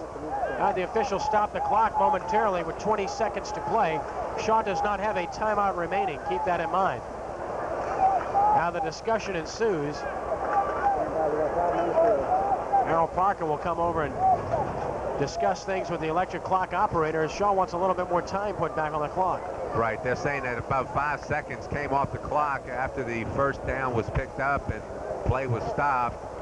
And Coach Tierney definitely wants it put back. Well, you had 34 seconds on the snap, so you know that play didn't take 14 seconds. All right, so 20 seconds remain here in the first half. That's enough time for Shaw, despite not having a timeout. But you got to think they're going to have to put it up and put it up near the end zone here in the next play. All right, now Harold Parker will go discuss it with the Jesuit sideline to let their coaches know what's going on. Well, probably what they're going to do is he probably won't start the clock on the snap of the ball. If it's 3 seconds, he'll go 1,000, 1, 2, 3, then start the clock. Let's see what happens here, Kenny. All right, the play fakes, and that's exactly what happened. He stops, he throws, middle, and it's caught by Chasson. He breaks the tackle. Flag down, 5-yard line. I think it's a face mask. That'll stop the clock. More importantly, with 11 seconds left, another outstanding catch and run by Chasson. Chasson's he's a 6 foot, 175-pound senior. Great ability to concentrate on a football. Just a super catch. He's the second fastest player on the team, and I think he's at like a 3.4 average. Boy, a perfect throw here. Watch him get it just over the linebacker if we see it again. Linebacker at good depth in the coverage. This throw was laid in there perfectly. Watch, see? Beautiful touch by Wilson. He's got there's a face mask, clearly seen on a replay. Good job by our guys, getting it done always down there. Kevin Williams, the guilty party there, and Shaw has it from the 3, first and goal. Could be the last play of the half, 8 seconds and running. Quick drop. Wilson throwing the fade, touchdown! Chasson over Kevin Williams on the final play of the half. Will have the extra point forthcoming. Nice call by Hank Tierney. I think everybody was expecting run. He just put Chasson on a go pattern outside in the end zone. The cornerback didn't even know the ball had been thrown. Beautiful pass by Wilson. Nice route and catch by Chasson. Isaac Wilson has just had a marvelous game, as has Chasson, as have the Eagles. And the extra point by Olivier is up, and it is through. And we've arrived at halftime of this championship game at District 11 Quad A before a big crowd in the Superdome, and it's been all Archbishop Shaw. Eagles 42, Blue Jays 7. I'll be back with our halftime show in just a moment. We do much more than entertain. We install and we maintain. Man controls. Climb the pole. We're Cox Cable. Count on me and count on me to bring the world's best TV. 'Cause all we do for you. We're Cox Cable. Halftime in the Superdome, 42-7 Shaw over Jesuit. Ken Trahan along with Henry Rando, Steve Barios, Nolan Franz down on the field. Here's the Jesuit band performs in the background, and let's get an on-the-field perspective here at halftime from Nolan Franz. Nolan? Kenny, tonight the game has been a physical contest that's been evident on the field. Shaw has outclassed and out-strengthened Jesuit tonight the whole time on the football field. They've run the football at will, they've even thrown the football at will. The attitude on the sidelines, the coaches think that they can come out and do the same thing they did in the first half, the second half. I was over on the Jesuit sideline a little bit earlier tonight in the second quarter. The spirits are down, the morale is really low. They're down at halftime 42-7. You can understand why they're down, but Danny Abramowitz told me before the game that his players don't quit, so we can expect Jesuit to come out tonight and play a hard-fought second half. But Hank Tierney's team is quite confident they can do the same things they did the first half. That is, run the football effectively. Isaac Wilson will be back in the second half. The turf toe injury doesn't seem to have slowed him down. Shaw tonight, Kenny, is hitting on all cylinders, and they're fired up for the second half. All right, thank you very much, Nolan. And indeed, Ike Wilson has not been slowed down. Shaw has been absolutely awesome offensively, Steve. They really have, Kenny. In the first half, they picked up 11 first downs. They've rushed the ball 33 times for 241 yards and 4 rushing touchdowns. Murray White has 5 rushes for 101 yards and 2 touchdowns. And Ike Wilson has rushed the ball 9 times for 70 yards. He is 8 for 10 passing, 142 yards passing, and 2 touchdowns. Some amazing numbers, Henry. On the other side of the coin, Jesuit had 1 good possession offensively, but by and large, they have not been hitting on all cylinders. Well, Kenny, a good statistic to look at is that they've only converted 1 third down situation all night long. They've rushed the ball 10 times tonight for only 34 yards, so that's a 3.4-yard average. Demarest, the quarterback, has thrown 5 for 13 for 72 yards. And Kenny, like we've said, the Jays have not been effective. They have not really held the football, and consequently, they've put their defense in a hole. White with a couple of touchdowns. Wilson ran for a score, passed for 2. Chester scored twice. Chasson's been great. And for Jesuit, of course, the 1 touchdown by Brian Marino from 7 yards out, but it's been total domination thus far. 42-7 Shaw on top of Jesuit at the half. Well, you know, both teams came into this game unbeaten on the season. As we look at their overall records, both 9-0 and 5-0 in the district, as we see the state of Louisiana. Some of these Shaw offensive players who have done such a good job here this evening. And, of course, when you're talking about a district championship game, you're talking about a lot of pressure, especially playing in the Superdome. It's a foreign scene for these kids. Shaw played here in '88, the state championship, lost to Ruston, played here in '87, won the state championship. So they have a little experience. At least a few of these kids have been here before. Jesuit hasn't played here since '87, so these kids really haven't experienced this before. And I think Henry made the point that, you know, experience means a lot. Shaw's been here before, and it seems to show not only that they're dominating on the line of scrimmage, but that experience of have played in the Dome a few times. It just means a lot to these young kids. All right, we want to take a look at the Louisiana Sports Writers Association statewide rankings. We have an opportunity to take a look at the statewide rankings. We'll do so here. Of course, both of these teams figure prominently in the statewide rankings. Shaw second in the state, and they have been much of the year. Jesuit 8th.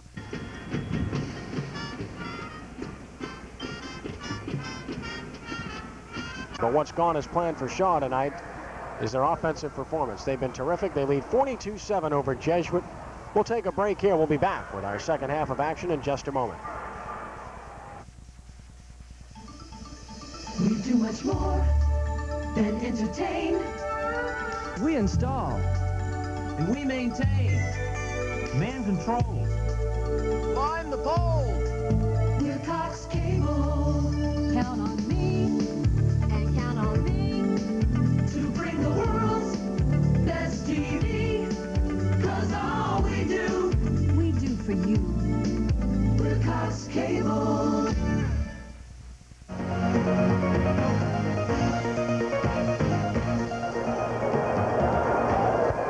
42-7, Shaw on top of Jesuit, just about set for the start of the second half. Ken Trahan along with Henry Rando, Steve Barios, Nolan Franz on the sideline. Jesuit will receive to start the second half after declining the option initially to start the first half. Steve, Archbishop Shaw well on their way to yet another district championship, and they have turned out to be the dominant team in 11 Quad A. You're right, Ken. They're on their way to a second straight unbeaten regular season, and then their fourth, which looks like it's going to be their 4th straight district championship. Just an unbelievable record by Hank Tierney and the Shaw Eagles. They're just unstoppable tonight. Well, the Jesuit Blue Jays will be receiving the second half kickoff. Jake Olivier will be kicking in. Henry, 42-7. Is it over with?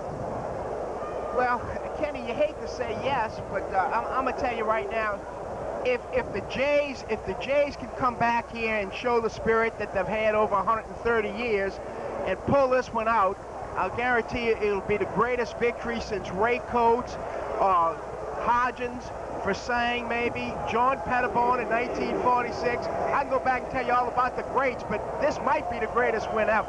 Well, he evoked some names there in the Hall of Honors of Jesuit. Storied tradition indeed. Carrollton and Banks. Here's the kickoff. Olivier fielded at the 18-yard line. Crossed the 30 to about the 32-yard line. goes Edward Hurstius.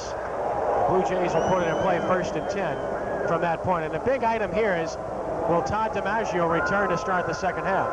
Well, he wasn't back on a kickoff scan. I watched him as he came out for the second half, to begin the second half, and he was limping very heavily.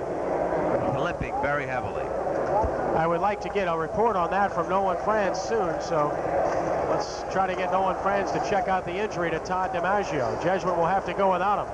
Here's a slant play, and in and out of the hands. Vescudier diving at the 45 on the slant, and it'll be 2nd down and 10. And he comes up very gingerly again. I think the players are really having a lot of problems with this turf as far as the extra strain that it's putting on their ankles. We look at the Jesuit offense. Of course, DiMaggio, Hurstius is in there. Ryan Marino, Chapaton, Boobrick, Brown, Huck, Marino, and Elliott, the tight end. You know, Kenny, when we played in here, when I was at Holy Cross and that, we wore tennis shoes. We didn't wear shoes that had any kind of cleats on the bottom of them. Jesuit is wearing tennis shoes this evening. It's going to be an offsides. In the neutral zone was Pat Riley, so no play there. That'll be a 5-yard mark off against Shaw. Make it 2nd and 5. Well, you're playing without DiMaggio. You're playing without more than half your offense. Unbelievable. That's a guy, he's averaging over 100 yards a ball game, and I think in the first half he was limited to something like less than 20 yards rushing. And I think more so than the physical part is the mental part. What does it do to the other 10 guys without him in there? Oh, an interesting call there. They called illegal procedure against Jesuit, so something obviously made Riley come across. Maybe the center again moving the football. Didn't really see it. But it's 5 yards against Jesuit, so it's 2nd and 15 from the 27. Quick snap, Demarest rolling. Stopping, throwing, intercepted. Carlos Jones to the 30-yard line. Kenny, you don't want to see that happen. And fans, I'll tell you, you don't want to come out right now on your first possession. You're going to see it here. He just rolls out, cocks his arm, and he throws the ball inside. He's got to throw the ball outside. Number 6, Shane Bordelon, was there. He was open. Bordelon was wide open. Demarest somewhat running for his life, and as he throws, he's just off balance and threw it way behind the intended receiver, who was wide open. Tough to throw going left, as he was. On 1st down, broken tackle, Chester to the 23. Pickup of 7 yards, picking up where he left off in the first half. Tackle made by Jeff Delorfano for Jesuit. You just can't say enough for the offensive guards and tackles for the Big Green. And they've got signs all over the Superdome that says Gang Green is back. And the way they're playing tonight, Kenny, they are back. 2nd down and 3 from the 23-yard line. Shaw threatening to add to a 42-7 lead. Wilson shouting out signals. And a quarterback draw, and he's down. You know, Mike Schlegel, again, who's played an outstanding game, makes the tackle at about the line of scrimmage. I talked to Coach Hank Tierney earlier in the week about Wilson, and he said that he will audible almost 50% of the time at the line of scrimmage. A lot of times they'll go up, and it'll just be a check with me at the line. They'll just call the formation in the huddle. But that time, he definitely did audible, and he's a heads-up kid that do that. All right, on 3rd down and about 3 yards to go. 23-yard line, and fighting close to a 1st down with extra effort. Looked like Murray White to about the 20. Schlegel was there again. Ronnie West was there. We'll see this fine effort by White. There again, nothing fancy, just a straight little dive play. Good effort that time again by the offensive line, and they're going to be short. So it'll be 4th down and inches to go. We'll get a chance. We want to take a shot at the Shaw players' yellow wristbands. We want to show you those wristbands in just a moment or two after this play, and we'll tell you what they're all about. Quarterback sneak formation again. They do, and they make it. And then some to the 18-yard line. Well, you see Ike Wilson getting up with a yellow wristband there, and you can see the other players all wearing the yellow wristbands, and there's a reason for that, Steve. Well, of course, this game has been dedicated to Nate Adams, the young freshman from Shaw, who was injured severely, neck injury, and it's really great to see the way the community has come together to pull for this young man, to raise funds financially, and to support him also in prayers and in spirit. Jesuits to be commended for their efforts as well in that regard, for agreeing to donate many of the proceeds tonight to Nat Adams. On 1st down, breaking tackles left and right. to about the 13-yard line. I mean, can anybody tackle this kid? I mean, he looks a lot like his dad, doesn't he? Yeah, unfortunately, I had the pleasure of watching his dad play from field level, and it wasn't enjoyable. You can see, I'm telling you, Kenny, he's having the greatest game of his career. He's just a junior, so he's got another year. But I'll tell you, if Shaw plays like they're playing tonight as they go into the playoffs, they're going to play with anybody from number 1 all the way down. No question about it. 2nd and 6 from the 14-yard line. He wants to throw. He's got time. Now rolling. He'll reverse his field. He's in trouble. He's down. Well, he made a mistake there. Not the only mistake he's made all night. Jonathan Weiler had the initial pressure, and then that man, Mike Schlegel, gets the sack. Well, this is what you call a coverage sack. It's a pass all the way. He's setting up, but everyone is covered. And as he tries to roll, he's still looking. But here again, as you said, Kenny, the pressure breaks down, protection breaks down, the pressure gets to him. Good job by Shaw that time in the secondary and in the rush. Ronnie West there as well. Loss on the play. 3rd and 18, 26-yard line. 8:12 to play in the 3rd quarter. Jesuit has turned it over for the 2nd time this evening, and Shaw is trying to capitalize. Blitz. Wilson. Nice job dumping it off. Chester breaks a tackle. Chester out of bounds at about the 18-yard line. Well, what a great job by Wilson of just getting out of that one and getting it off. He knew exactly where to go to the ball, too. He's like a cat with 9 lives. Just when they think he's going to be wrapped up or he's going to be hit for a big loss, he just does something phenomenal. And there he comes up with a little shuttle pass. Good pressure that time by number 92, David Mitchell from the Jesuit Blue Jays. Mitchell is playing a real good football game. He really has. He's put pressure on Wilson all night long. Wilson just has the knack of right before he goes down, he just lets the ball loose. And of course, Chester, what can we say about him? All right, on 4th and 9 from his 17, Shaw will go for it here. Another blitz, throwing deep, Chesson, great catch, touchdown.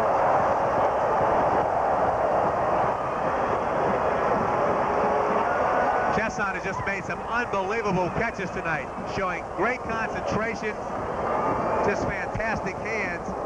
It's a little one-on-one situation. It's kind of similar to the touchdown he caught right before the half, just run from a little further back on the field, just a little out pattern to the flag, and he showed tremendous concentration going high up here. Look at this. Actually a one-handed catch initially to bring the ball in. And Kenny, that was pretty good coverage, Steve, by Kevin Williams there. I'll guarantee you, Ronnie Lott couldn't have made a better play on that. But, you know, Jeff Chasson is just an outstanding receiver. All right, the extra point was good. A flag down on the extra point. That penalty will likely be marked off on the kickoff. But with 7:50 to play, 3rd quarter, our score, Shaw 49, Jesuit 7. As they rough the kicker. And we'll be marking that off on the kickoff. But we'll take the break first, and we'll be back in just a moment.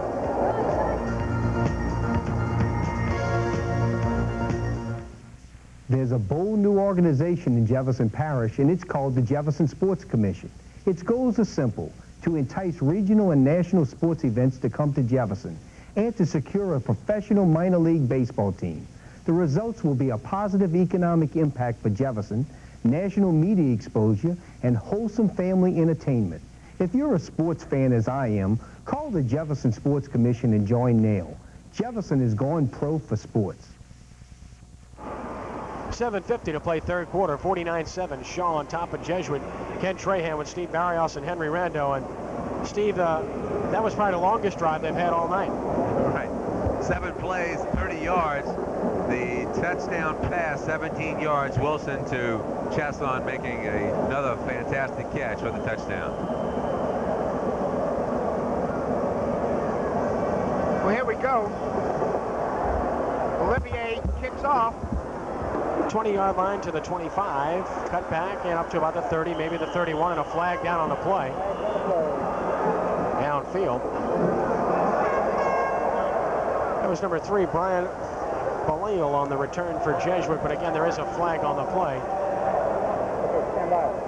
Flag was thrown way away from the play. A little extracurricular activity going on between one of the blockers and one of the defenders from Shaw.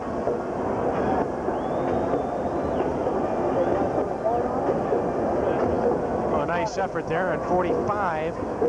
Stephen Carter makes the stop, holding against Jesuit the call, so they'll mark that one off. Nothing going right for the Blue Jays, as the penalty will put it back to about the 21-yard line. The question now is, when is Coach Tierney clear the bench? That's probably about right. You're right. No question about it. All right, Ali Demarest, the quarterback, Hurstius behind him on 1st down and 10. The 21-yard line. Motion man is Marino. Give it to Hurstius, and he's going nowhere. He's hit and dropped. Line of scrimmage. Penetration, and Mike Rogers, 84, makes the stop. All right, of course, Jesuit playing without their best player, Todd DiMaggio. Let's go down to the sideline and Nolan Franz to find out exactly what's wrong with Todd. At the end of the second quarter, Todd DiMaggio was hit on the sideline and suffered a bruised hip. He went in at halftime. He came out limping. It's a hip pointer. He's not going to play the rest of the game. So if Jesuit has any chance in the second half, it's going to be through the arm of their quarterback, Demarest. Back up to you. Here's Demarest throwing incomplete for Bordelon. Diving effort up around the 35-yard line. Couldn't come down with it, though. And it will be 3rd down and 9. Demarest has been just a little out of sync. He had the one stretch there on his touchdown scoring drive where he was like 3 for 3. But other than that, he's been a little high, and in this case, just a little off the mark. Well, you know, one of the things that I'm finding is that when he's high, the point of the ball has been up. The last couple of passes, though, it looks like he's holding on to the ball too long, and the point is coming down, almost like a knuckleball. Bordelon's been pretty quiet tonight. He's a big play man for Jesuit. He's in motion now. They run a spread draw. And he won't get there. Just not enough speed. And a fine effort defensively for Shaw by number 45, Stephen Carter.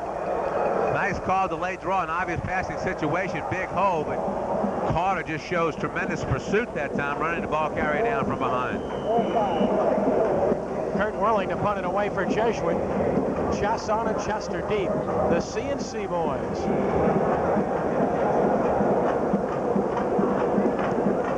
End over end. This is Chester. Cuts it back, breaks a tackle. Flag down. Chester finally down at the Jesuit 43. We're probably going to have a clipping call in a return, but you're going to see Shaw attempt to set up the wall, as it's called, in the return for the punt.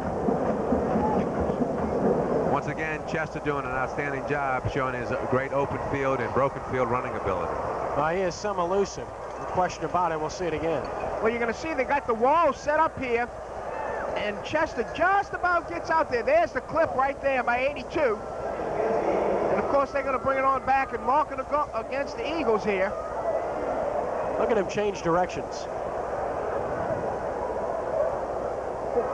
That's a great effort. Great effort. Ike Wilson has just been sensational.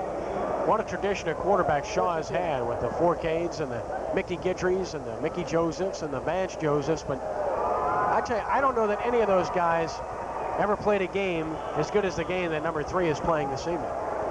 Well, Hank Tierney said for Shaw to have a chance tonight that Ike Wilson was going to have to play a good game. He was going to have to be able to make the right reads, and the execution of the offense was going to rest squarely on his shoulders. Well, Steve, it looked like he must have told that to Ike Wilson, because he's certainly executing as if, you know, Coach Tierney told him, don't come back to the West Bank.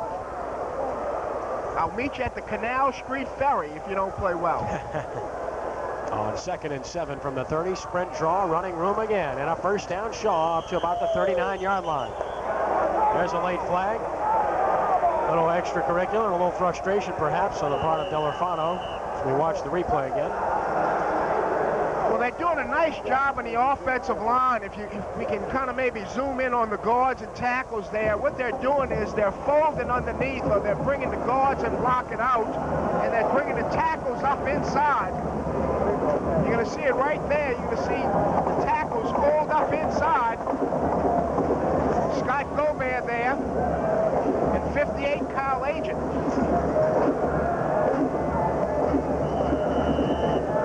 So the personal foul against Jesuit puts the football on the Blue Jay 47-yard line with 5:32 to play. Some of the fans of the Shaw Eagles thrilled here this evening. 1st down, 47-yard line. Plenty of time. Throws, caught. Joseph shakes a tackle. He has a first down across the 40 to about the 36-yard line. And I don't think the offensive backs knew Joseph came out naked as if he was going to fake the dive. The backs really, evidently, he audibled off to Joseph, and he had one man to beat there. Look, there you see Wilson. He's just kind of sitting there with the ball, nobody to take it or even to fake to.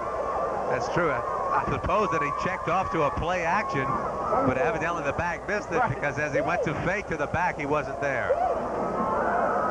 On the 36-yard line, first down, 10 yards to go, Shaw. 4:46 and counting in the third quarter. Keeps, but he's by himself, and it looks like somebody missed the play there, one of the running backs, because obviously he was running an option and he had nobody to pitch the ball. Well, Kenny, Murray White went the wrong way, number 33. If we get a replay on it, as Ike Wilson came to his left after the fake, there was no trail back.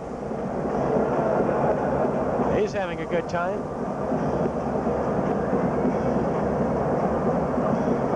So we look at the Blue Jays sideline. What a proud tradition at Jesuit High School. I think that guy's giving him a whammy, Ken. 35-yard line, second down and 9. Archbishop Shaw. This is Chester breaking a tackle to about the 30-yard line. How many times have the Shaw ball carriers and the Shaw receivers broken the first attempt at tackles this evening? They started doing it from the first series. Here again, just a tremendous effort by Chester, breaking 2 or 3 tackles, driving forward, keeping that leg drive going. That's the mark of a good back. Kenny, again, it's an example. They're running inside the tackles there, and it's an example of the dominance by the offensive line. 3rd and 4, they need the 26. Pitch. Chester tripped up. Looks to be just short of a first down. That time, Jonathan Weber, the outside linebacker, got a hand on his ankle, and that was enough to spill him, save the first down. When you said tripped up, that was literally what he did, because he put a great move on him. That was West coming up. West had him dead to rights, but great move put on, and as he cut back, he just tripped over his leg. Ronnie West, indeed. Credit to with the stop. It'll be 4th and 1, and you know they'll go for it here. They've had great success with a quarterback sneak in these situations. See if they do it again. Well, they're not in the tight formation like they were the other times. And in fact, he'll keep it and get a first down. To the 23, a gain of 4, and the drive continues with 2:34 and counting. And you know, Kenny, their execution on this drive has not been good at all. They had no mesh that time. It's an outside veer fake, and he just keeps the ball and cuts off the tackle. They've had a lot of miscues in the backfield, but obviously they're getting yardage, and you got to credit those 5 guys. You know, they don't have 7 blocks of granite like Fordham, but they do have 5 of them. Yeah, the Shaw offensive line, really the unsung heroes here this evening. Wilson under pressure, sacked. Jeff Delafano, the senior, makes the big play.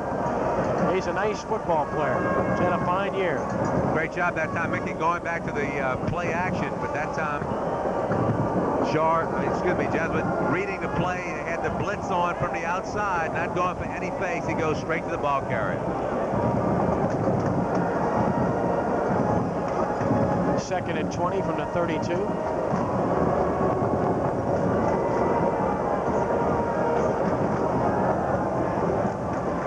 Straight drop this time by Wilson under pressure. Stops, wants to go deep, and overthrown. Trying to get it to Joseph. The defensive back actually stopped, allowing Joseph to be open, but pass was overthrown. Ryan Quinlan defending. Wilson expecting his wide receiver to go downfield, waiting for him to break. Here you see him setting up pretty good protection, but as the wide receiver Joseph broke to the outside, Wilson thought he was going to go more upfield and threw it over his head. With 1:30 to play here in the third quarter, it's 3rd down and 20. Shaw hasn't faced many of these situations this evening. But they've run effectively here. The sprint draw, screen. There it is, and a lot of running room for Chester. 15, first down apparently. to about the 12-yard line, and a Jesuit player is down. Kenny, they've shown that formation when they got in trips that they'll run the screen, also run a sprint draw. Chester does an outstanding job there behind his offensive line. 78, Potter. Number 74, Davey Knockhand, who's played a lot tonight. Just a junior. Got an injured player on the field. We saw this play set up earlier. It was beautiful execution, and that's when Chester dropped the football. Here again, he catches it, and it just works to perfection. All right, we have an injured Jesuit player on the field, so we'll take a break here with 1:12 to play, third quarter. Shaw 49, Jesuit 7. We'll be back in just a moment.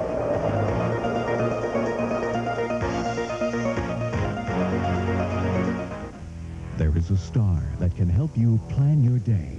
Cox Cable brings you Weather Star, the latest in weather graphic technology. Every 5 minutes, Weather Star gives you current conditions, local forecasts, live color weather radar, and more. The latest, most accurate weather information 24 hours a day when you need it on the Weather Channel. Cox Cable wants you to be prepared. Weather Star, because your time is valuable. 1:12 to play, third quarter. 49-7 Shaw. Jonathan Weiler, the fine senior defensive end for Jesuit, helped off the field. Limping, could be a knee, we hope not. Meanwhile, on the field, Wilson stops. Wilson throws. Did he get it? No, it bounced. Incomplete, intended for Joseph, just a bit short. Well, Kenny, I'd have to go up to the booth on that one. Oh, you're seeing We're going to see it right here.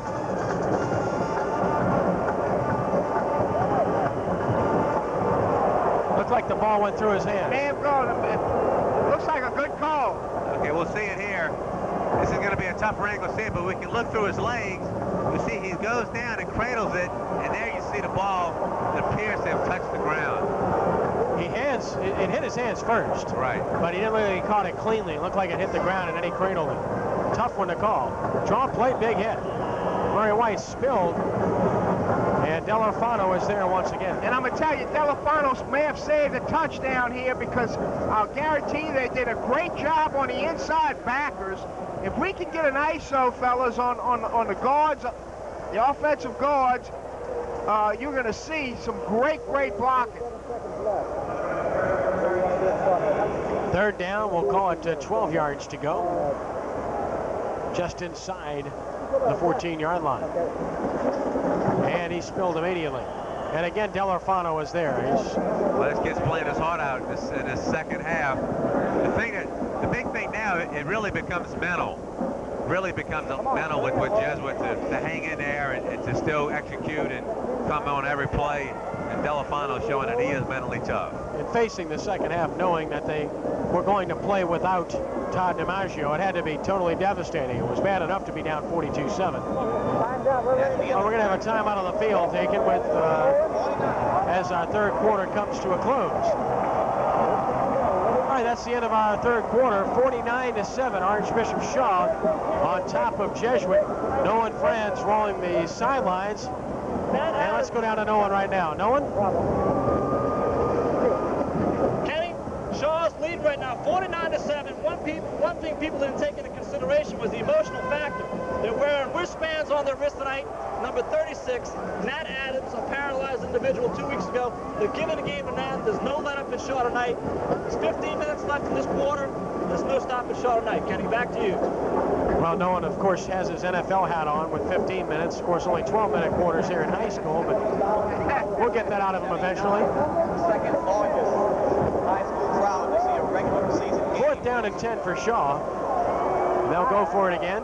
Ike Wilson under pressure, stops, throws, end zone, touchdown, perfect throw to Joseph. From 12 yards out, this young man has done it all. Kenny, this is an unbelievable throw simply because Jesuit has an all-out blitz on him. He doesn't even see the ball when he lets it go. He's throwing to his receiver, running a deep flag pattern in the end zone. Just a beautiful throw and catch by the Shaw Eagles. Well, there'll be other days for Coach Abramowitz and his Jays, as you got a good look at him there. They've had a terrific season, and they certainly can't let this one blotch take away what they've accomplished this year. Extra point attempt is up. It's good. 11:54 to play. Timeout on the field. Shaw 56, Jesuit 7. We'll be back with more fourth quarter action in just a moment.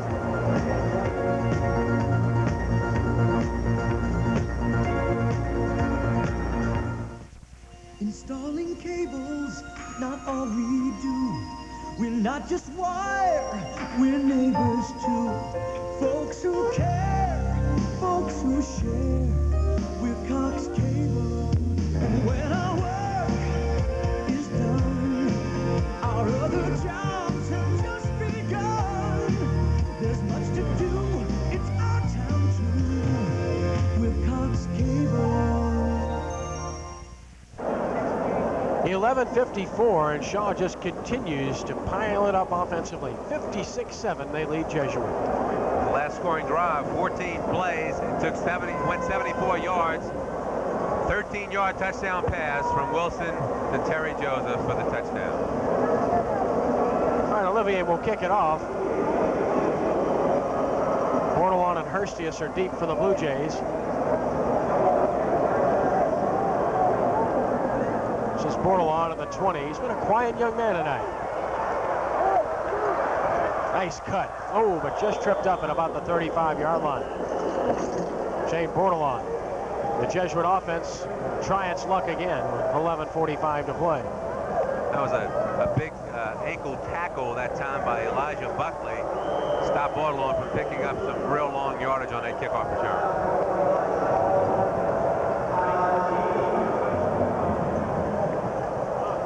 All right, a timeout on the field with 11:45 to play here, and Shaw leading 56-7. And we have our crowd announcement here this evening, 20,479. 20,479. It's the second largest regular season crowd for a high school football game in the Superdome. That's amazing.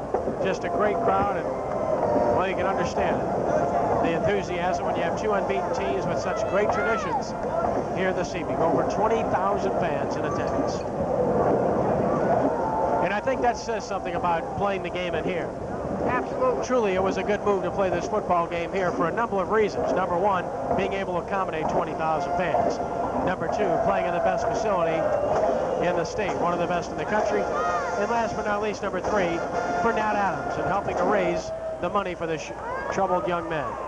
It really is, Kenny, and you have to take your hats off to Shaw and Jesuit for both working this thing out. I knew it took a lot for Coach Tierney to move the game from the West Bank, but when all things were weighed and considered, he did it, and it really turned out well for everybody involved. Draw play, Marino shakes one tackle and gets a yard. It'll be 2nd and 9. And we're going to see Ike Wilson tonight, 14 carries for 59 yards and 1 touchdown rushing.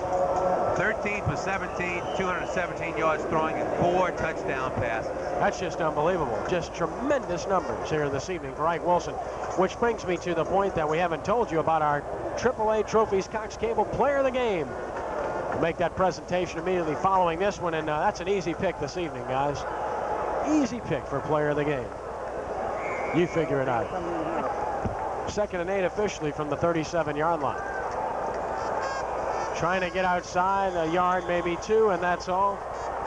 There's Brian Belisle. Host of fresh jerseys in there for the defense for the Shaw Eagles.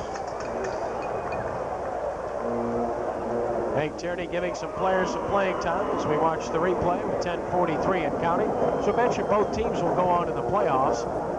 Opponents not known as of airtime tonight, but they'll know those opponents by obviously a couple of days from now. And we'll be covering a playoff game next week, and we've got lots to choose from. I'll tell you about that in a moment. On 3rd and 6, Demarest pump fakes.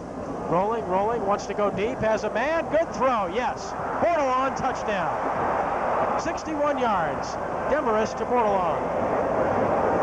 Well, I just mentioned that Coach Tierney has basically substituted the whole second-team defense in there. Here again, nice play by Demarest, rolling out, waiting for his wide receiver to break downfield. Wide receiver does a good job in seeing his quarterback making a roll, find himself some time, and he just takes off to get away from the defender. Beautiful throwing catch for the Jesuit Blue Jays to get on the scoreboard. Buzo on to try the extra point for Jesuit.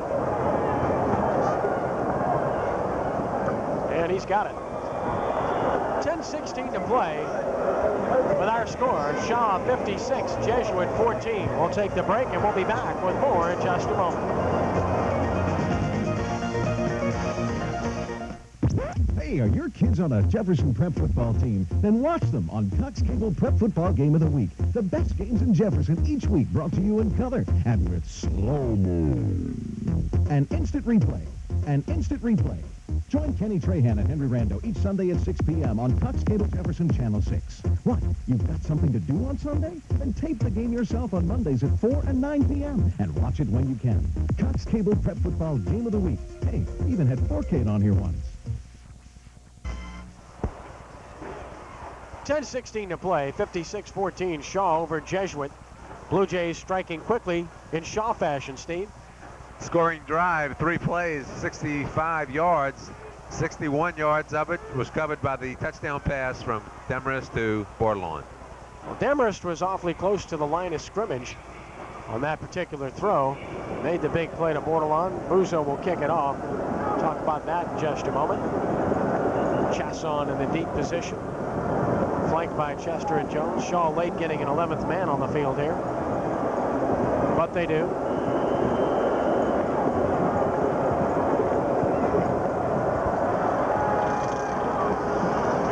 This will be Carlos Jones, the 14, to the short side of the field, and he runs out of room.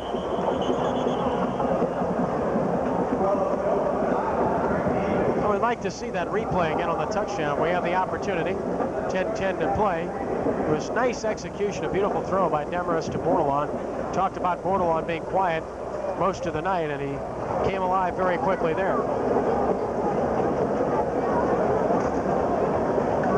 Shaw will make the change at quarterback. Carlos Jones is not going to come in. He's in the game. The quarterback will be Chuck Parquet, a freshman.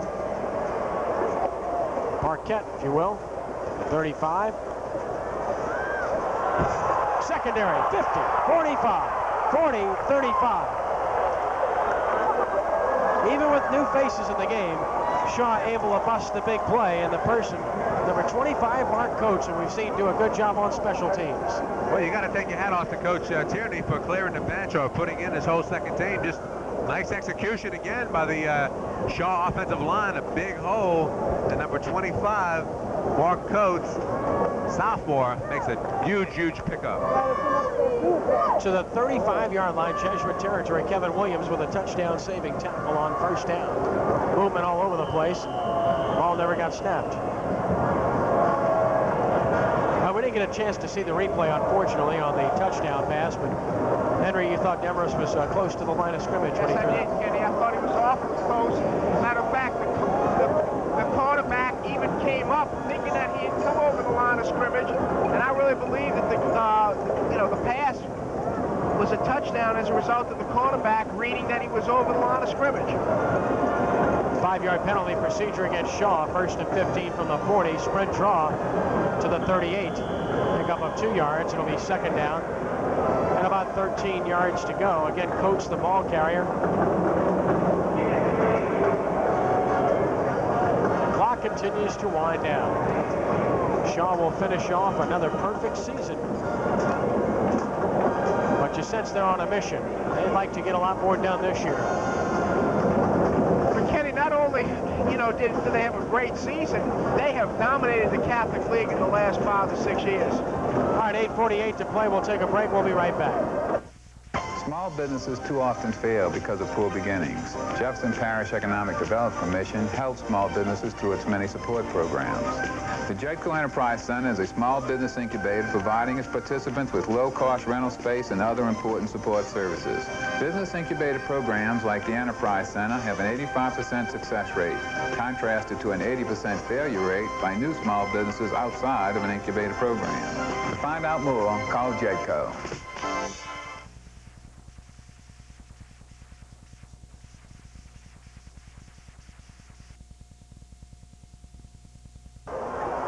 Nice move. All right, we're back at the Superdome. Chuck Parquet, the quarterback, just completed a pass to John Dalton is tight end. Nice throw by the young quarterback. Getting some great experience here and showing some good ability. We'll see it here. Right, they running the play action. He does a good job faking it, and it's his receiver running a little slant pattern, number 80, John Dalton. And a nice move to get outside. Coates breaks a tackle. Coates out of bounds. First down, Shaw. Nice run by Mark Coates to the Jesuit 12. And ironic, the name Coates, of course, was a great running back for the Jays, Ken. So, you know, it might be some relation to Ray Coates. Mark Coates, the running back, he's just a sophomore. Shows great desire here. Look, he breaks a tackle, keeps his balance. He's also got those great running back moves, those natural instinct moves. And on first down, the dive play, fullback straight ahead. That's Jay Tucker, sophomore. So we talked about their senior-laden team, and now we're seeing their very young players, and they're showing us a lot. Well, that's their JV guys right there. Both of those guys, both Coates and Tucker, are sophomores, as well as the young quarterback there, which is a freshman, Parquet. Second down, 7 from the Jesuit 9. Straight ahead to the 7. Tough going there. It'll be third down, about 5 yards to go. Once again, Tucker was the ball carrier. Again, a reminder, we'll be selecting our player of the game, courtesy of Cox Cable and AAA Trophies, Florida Avenue and Kenner. Appreciate their support all season long of high school football here on Cox.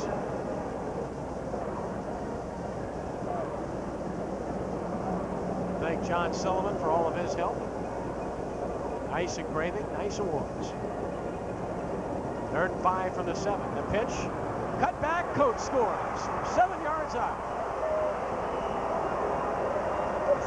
So running back, sophomore Coates. Again, just a little option comes down the line. Makes a great move to cut back against the grain, avoiding the tackle. Those are the things that you can't teach a running back. Those are natural instinctive moves. Looks like this kid's got a nice future ahead of him. Steve, they just keep pulling these guys off the bench. It's amazing how they keep pulling these guys off the bench. Those two guys there, Coates, 25, and Tucker, outstanding drive. High snap. And rolling around, looking, throwing, and incomplete. Nice effort nonetheless by Joseph. Didn't find anybody. And with 6:49 to play, Shaw's cracked the 60 barrier. It's Archbishop Shaw 62, Jesuit 14. We'll be back with more fourth quarter action in just a moment. Businesses too often fail because of poor beginnings. Jefferson Parish Economic Development Commission helps small businesses through its many support programs. The Jetco Enterprise Center is a small business incubator providing its participants with low-cost rental space and other important support services. Business incubator programs like the Enterprise Center have an 85% success rate, contrasted to an 80% failure rate by new small businesses outside of an incubator program. To find out more, call Jetco. 6:49 to play. Shaw 62, Jesuit 14. Very impressive drive with a bunch of young players in there for the Eagles as they took it the distance.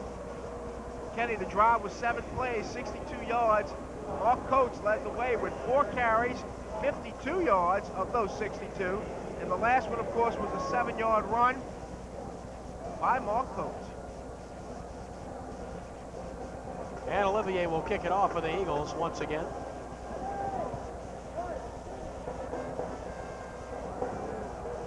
Hits it high. Fielded by Portal on the 20. In trouble. Goes down to the 30. You know, one of the things that was supposed to be a big factor tonight was going to be the turnover ratio. Shaw Eagles have lost like 26 fumbles in their 9 ball games, and tonight I think they only gave it up 1 time. That's right, Steve. The 1 fumble in the first drive and the first possession of the game in the first quarter, and after that, I really think they've been flawless, both offensively and defensively. On 1st and 10 from the 30-yard line. New quarterback for Jesuit. Handoff ahead, running room to about the 38. Mike Hurstius, the ball carrier.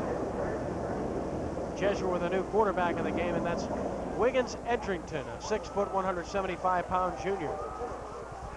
Nice block there by 77 John Huck, right tackle.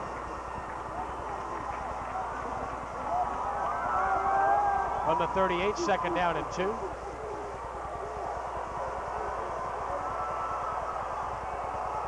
Fumbled snap, and Shaw may have gotten it. Let's see. Just talked about the turnover ratio. There goes a fumble. And they did.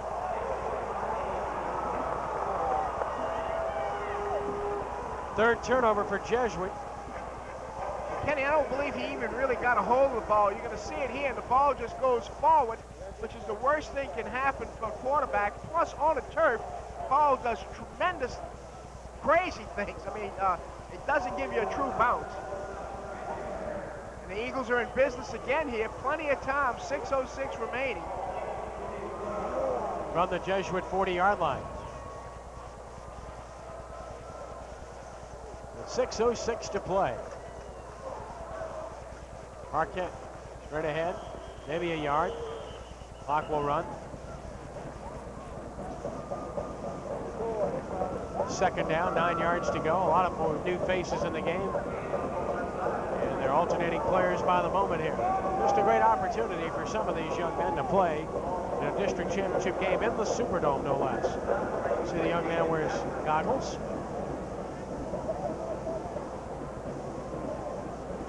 On the 39, second down and a hole here. Close to a first down. The ball carrier, number 11, Brian Danagol, Jr.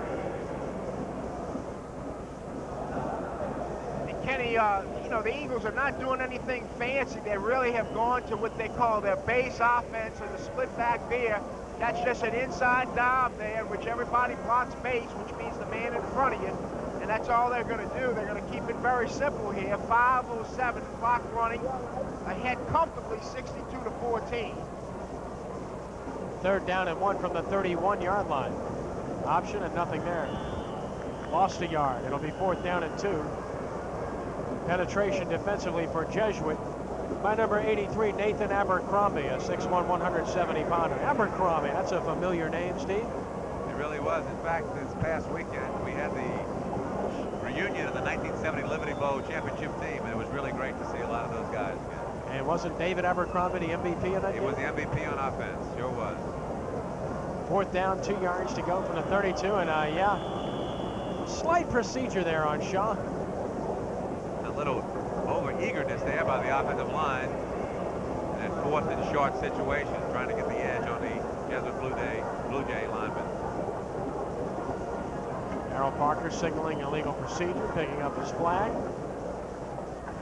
Officials have done fine tonight, no controversy of sorts, and no doubt about the outcome of this game, frankly, from early on. After 20-7, when Jesuit did not get them stopped, it was pretty well over. Fumble on a play, and Shaw recovers, but it'll be Jesuit's ball anyway because it was fourth down. So the Jesuit Blue Jays hold on a rare occasion here, and they'll take over at their 41-yard line, maybe the 42 with 4:01 to play. Blue Jays would like to get on the board again if possible. Jesuit needs to start reestablishing some confidence here. They got one score here in the fourth quarter because they've still got some football to play. They've got to play a playoff game next week, and it's going to be tough for them coming off of a devastating defeat such as this, and one in which they've lost some players as well. Well, you're right, Kenny. I think not only is it going to be a physical rebound, but also what's big in football, a mental rebound. Wiggins Edrington, the quarterback. Big hit. Hurstius, the ball carrier, got slammed down.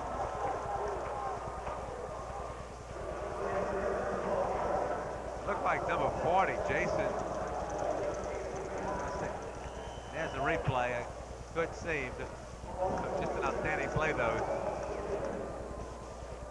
On 2nd and 12. Of course, Isaac Wilson, number 3, the standout of this game.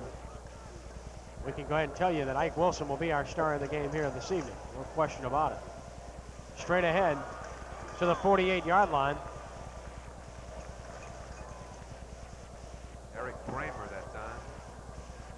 They just ran a base trap that time. That's the first time I've seen them do that right there. 47 there. That's Kramer, the 5'10 senior. Right. Picking up about 6 yards. It'll be third down as the clock winds down to 3 minutes and counting from the Superdome. Many of the 20,000 plus fans here this evening filing out. Big hole, first down and more. Hurstius showing some quickness here. Down to the Shaw 32-yard line. Edward Hurstius, 5'9", 160-pound junior. Again, the same play Henry they ran just before, but I think Hurstius may have been shaken up on that play. And indeed he was. Nice block up front and a good job of leading the play by Kramer.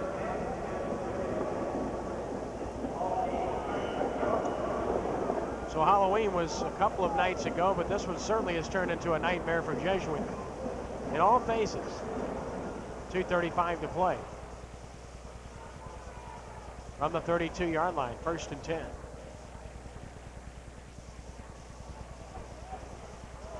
To the 29, a couple of yards. 69, Jamal Musa making the stop for Sean. It'll be 2nd down and 7 yards to go. Play coming in from the sidelines. And we want to remind you that we will be with you next week from somewhere with a playoff game. I've been there. We're thrilled. Yeah, it's a nice place, isn't it? Even as we speak. See 2 playoff teams here. Of course, Jefferson Parish featuring 4 teams of note that we'll be taking a look at. Oh, what a hit. Nice to meet you, says number 45, Stephen Carter. This is how you tackle. It would be a picture-perfect tackle that time. Carter having a stun on. Sometimes you got the right defensive call against the right play, and he just hit the ball carrier right as he took the handoff. Oh, we've got the John Curtis Patriots, the John Ehret Patriots, the Higgins Hurricanes, and the Shaw Eagles all in the playoffs from Jefferson Parish. So we'll be following their action throughout the playoffs. We trust you'll be with us as well. So the clock winds down, and here's a big sack. Jason Creeth, junior linebacker, makes the play. Jason coming in from his outside linebacker position, ignoring the run fake totally, going straight for the quarterback. Doing a great job. That's his 2nd big tackle since he's been in this ball game.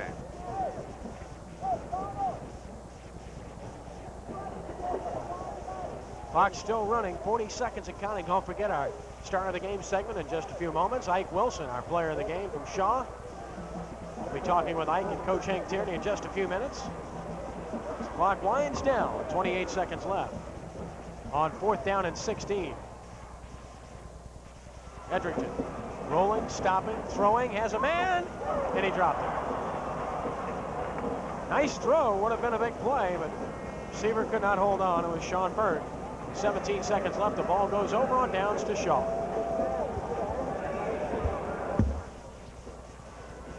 Well, you just see, the ball just hits him in the hands there, and he just drops the ball. So the Eagles are going to take over here. What they should do, I'm sure, is just go into a save-the-game type offense where they're just going to set up with 2 men behind the quarterback and maybe possibly 1 man deep. And the quarterback's just going to go ahead and step down and down the ball, take 1 step back, and that's it. And they run a play anyway, and they'll get some yardage, and this will be the last play of the game, I am sure. 10 seconds, 9 seconds, and counting. And you hear the fans count down as the Shaw Eagles are district champions, 10-0, unbeaten, ranked 2nd in the state, heading to the state playoffs as they have defeated Jesuit 62-14. We'll take a break here. We'll be back with our star of the game segment from the playing field in just a moment.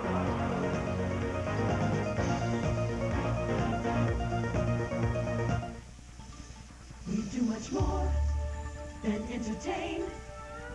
We install. We maintain. Man controls. Climb the pole. We're Cox Cable. Count on me and count on me to bring the world's best TV.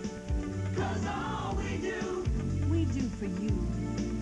We're Cox Cable.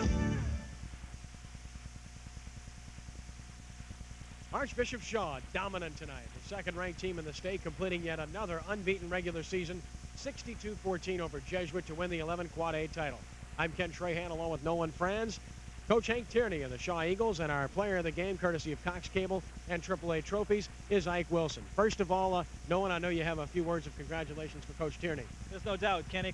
Coach, congratulations on a fine effort by your football team. To Isaac also. You know, Kenny, there was a lot of great performances tonight. Ernell Chester, Jeff Chason, but the man of the hour we're standing right next to is Isaac Wilson. He had an outstanding game, and the whole team as a whole played an outstanding game tonight against the Jesuit Blue Jays. Ike, you were 13 of 17 passing. I don't know if you were aware of that. 219 yards. I ran out of touchdowns. I can't remember, maybe 5. You ran the ball for a touchdown, over 50 yards. Have you ever played a better game? Not for the type of reason I played for this time. I played for number 36, Nat Allen, that's sitting in the hospital right now. Listen to this game on the radio. He was a close friend of mine, and all during the week, we just kept our attitudes right and our minds on the game and just thinking about him.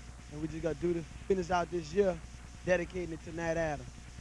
Well, you definitely look like Eagles with a cause tonight. Hank, a lot of people have said your team hasn't played to its ability all year. I think you answered a lot of questions in that regard tonight. I think we played to our ability the first 2 or 3 weeks of Jamboree, and then we got some injuries and we had some adversity. And I really think this is the first time we really played like we're capable of playing in about a month and a half. And I'm happy it's coming at the right time. Just an overall effort, Hank, but I thought the unsung heroes of this football game, your offensive line. Everybody talked about the mismatch between your defensive line and their offensive line, but really it turned out to be the other way around. It was your offensive line that totally dominated this game. Well, our offensive line was totally new. All 6 daughters last year graduated. And they've taken some abuse the last couple of weeks, because people are used to running up a lot of yards and all, and I felt like they came together tonight and answered the bell. Well, your team did as well. It's on to the playoffs, another unbeaten regular season. But I sense that's not enough for you. You have something to prove. No, we had set 3 goals, and we reached 2 of them, and now our 3rd one is the state championship, and we just want to go after it. Like you're following in your dad's footsteps. He was a terrific player, obviously, and you made him proud tonight, I'm sure.